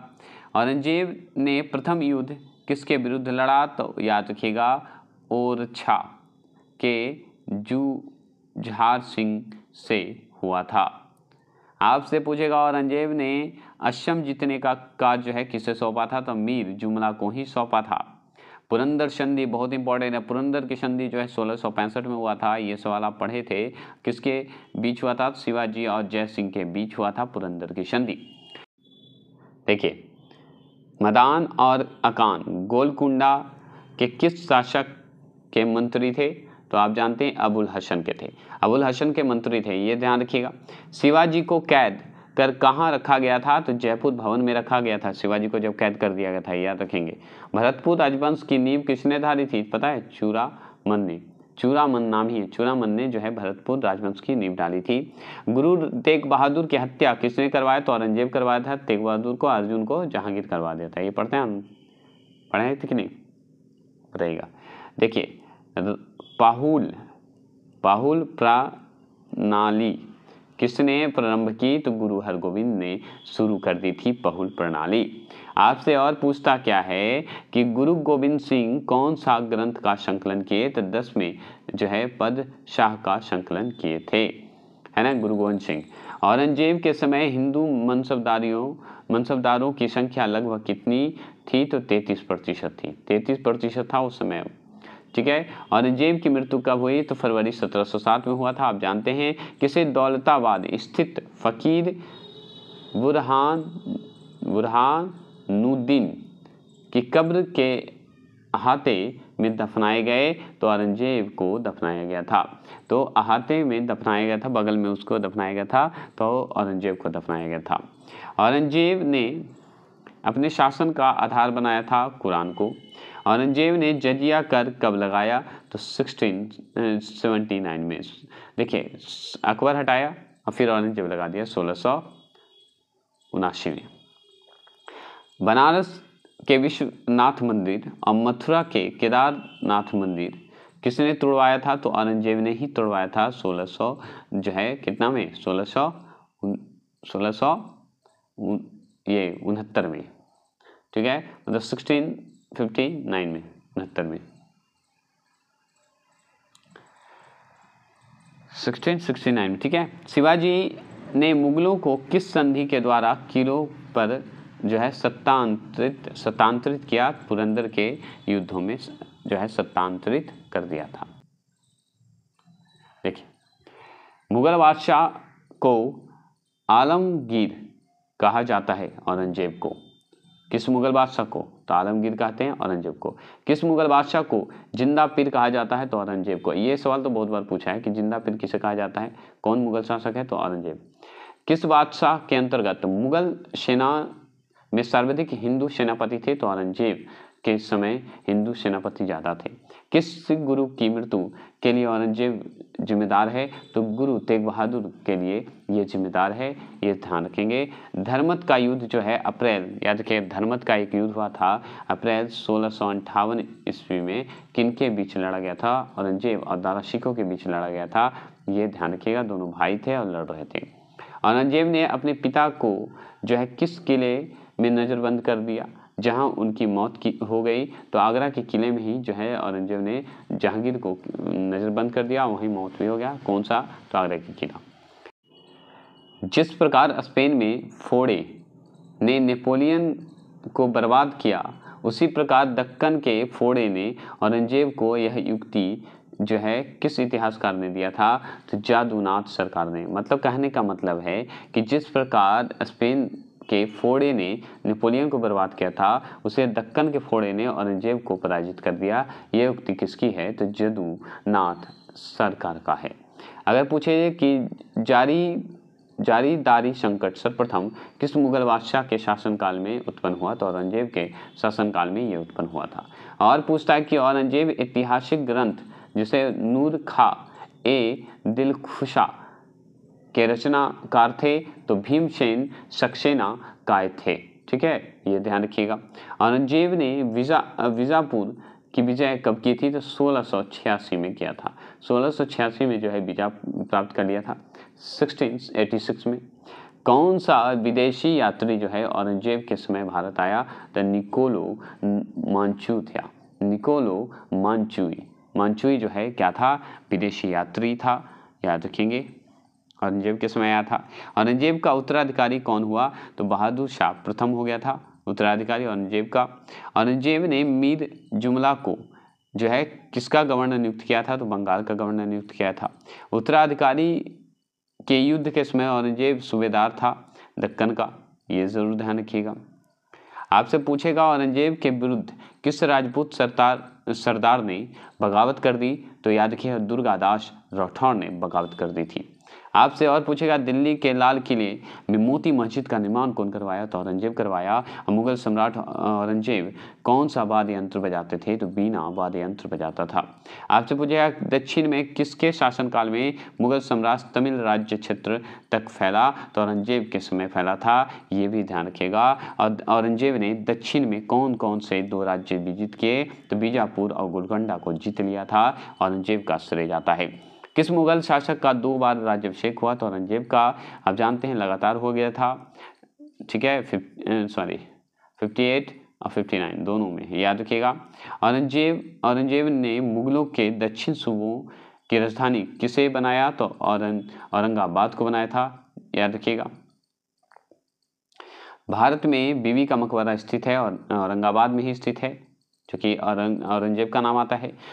उत्तर भारत में जो है औरंगजेब के विरुद्ध प्रथम संगठित विद्रोह किया गया तो जाटों के द्वारा ये विद्रोह किया गया 1669 में, मतलब 1669 में मथुरा के जाटों ने किसके नेतृत्व में औरंगजेब के विरुद्ध विद्रोह किया तो गोकुल के विद्रोह में विद्रोह किया था।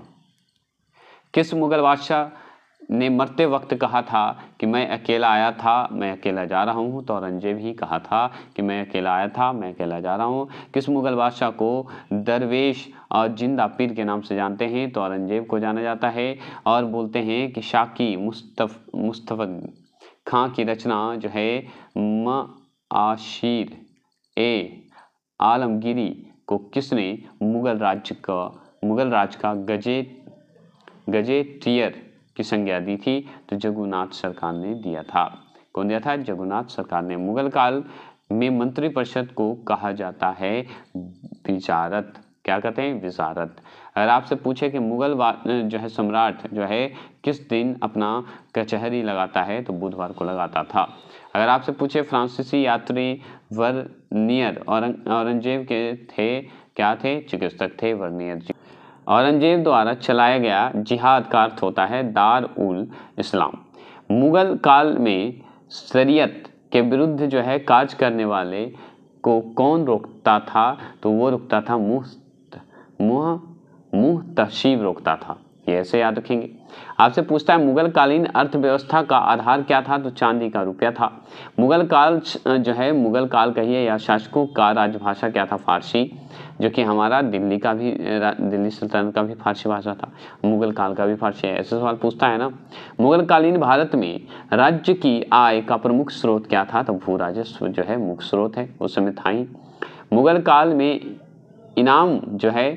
इनाम भूमि किसे दी जाती थी तो विद्वान और धार्मिक व्यक्तियों को दी जाती थी मुगल काल में। मुगल शासकों में सर्वाधिक विद्वान शासक कौन था तो दारा शिकोह जो था सर्वाधिक विद्वान शासक था। हस्तांतरण के लिए आरक्षित भूमि को मुगल काल में क्या कहा जाता है तो पैवाकी कहा जाता है या पैवाकी कहते हैं, एक ही होता है। तो कौन सा मकबरा जो है द्वितीय ताजमहल कहते हैं तो बीबी का मकबरा, जो कि औरंगजेब बनवाया था बीबी का मकबरा। अगर पूछता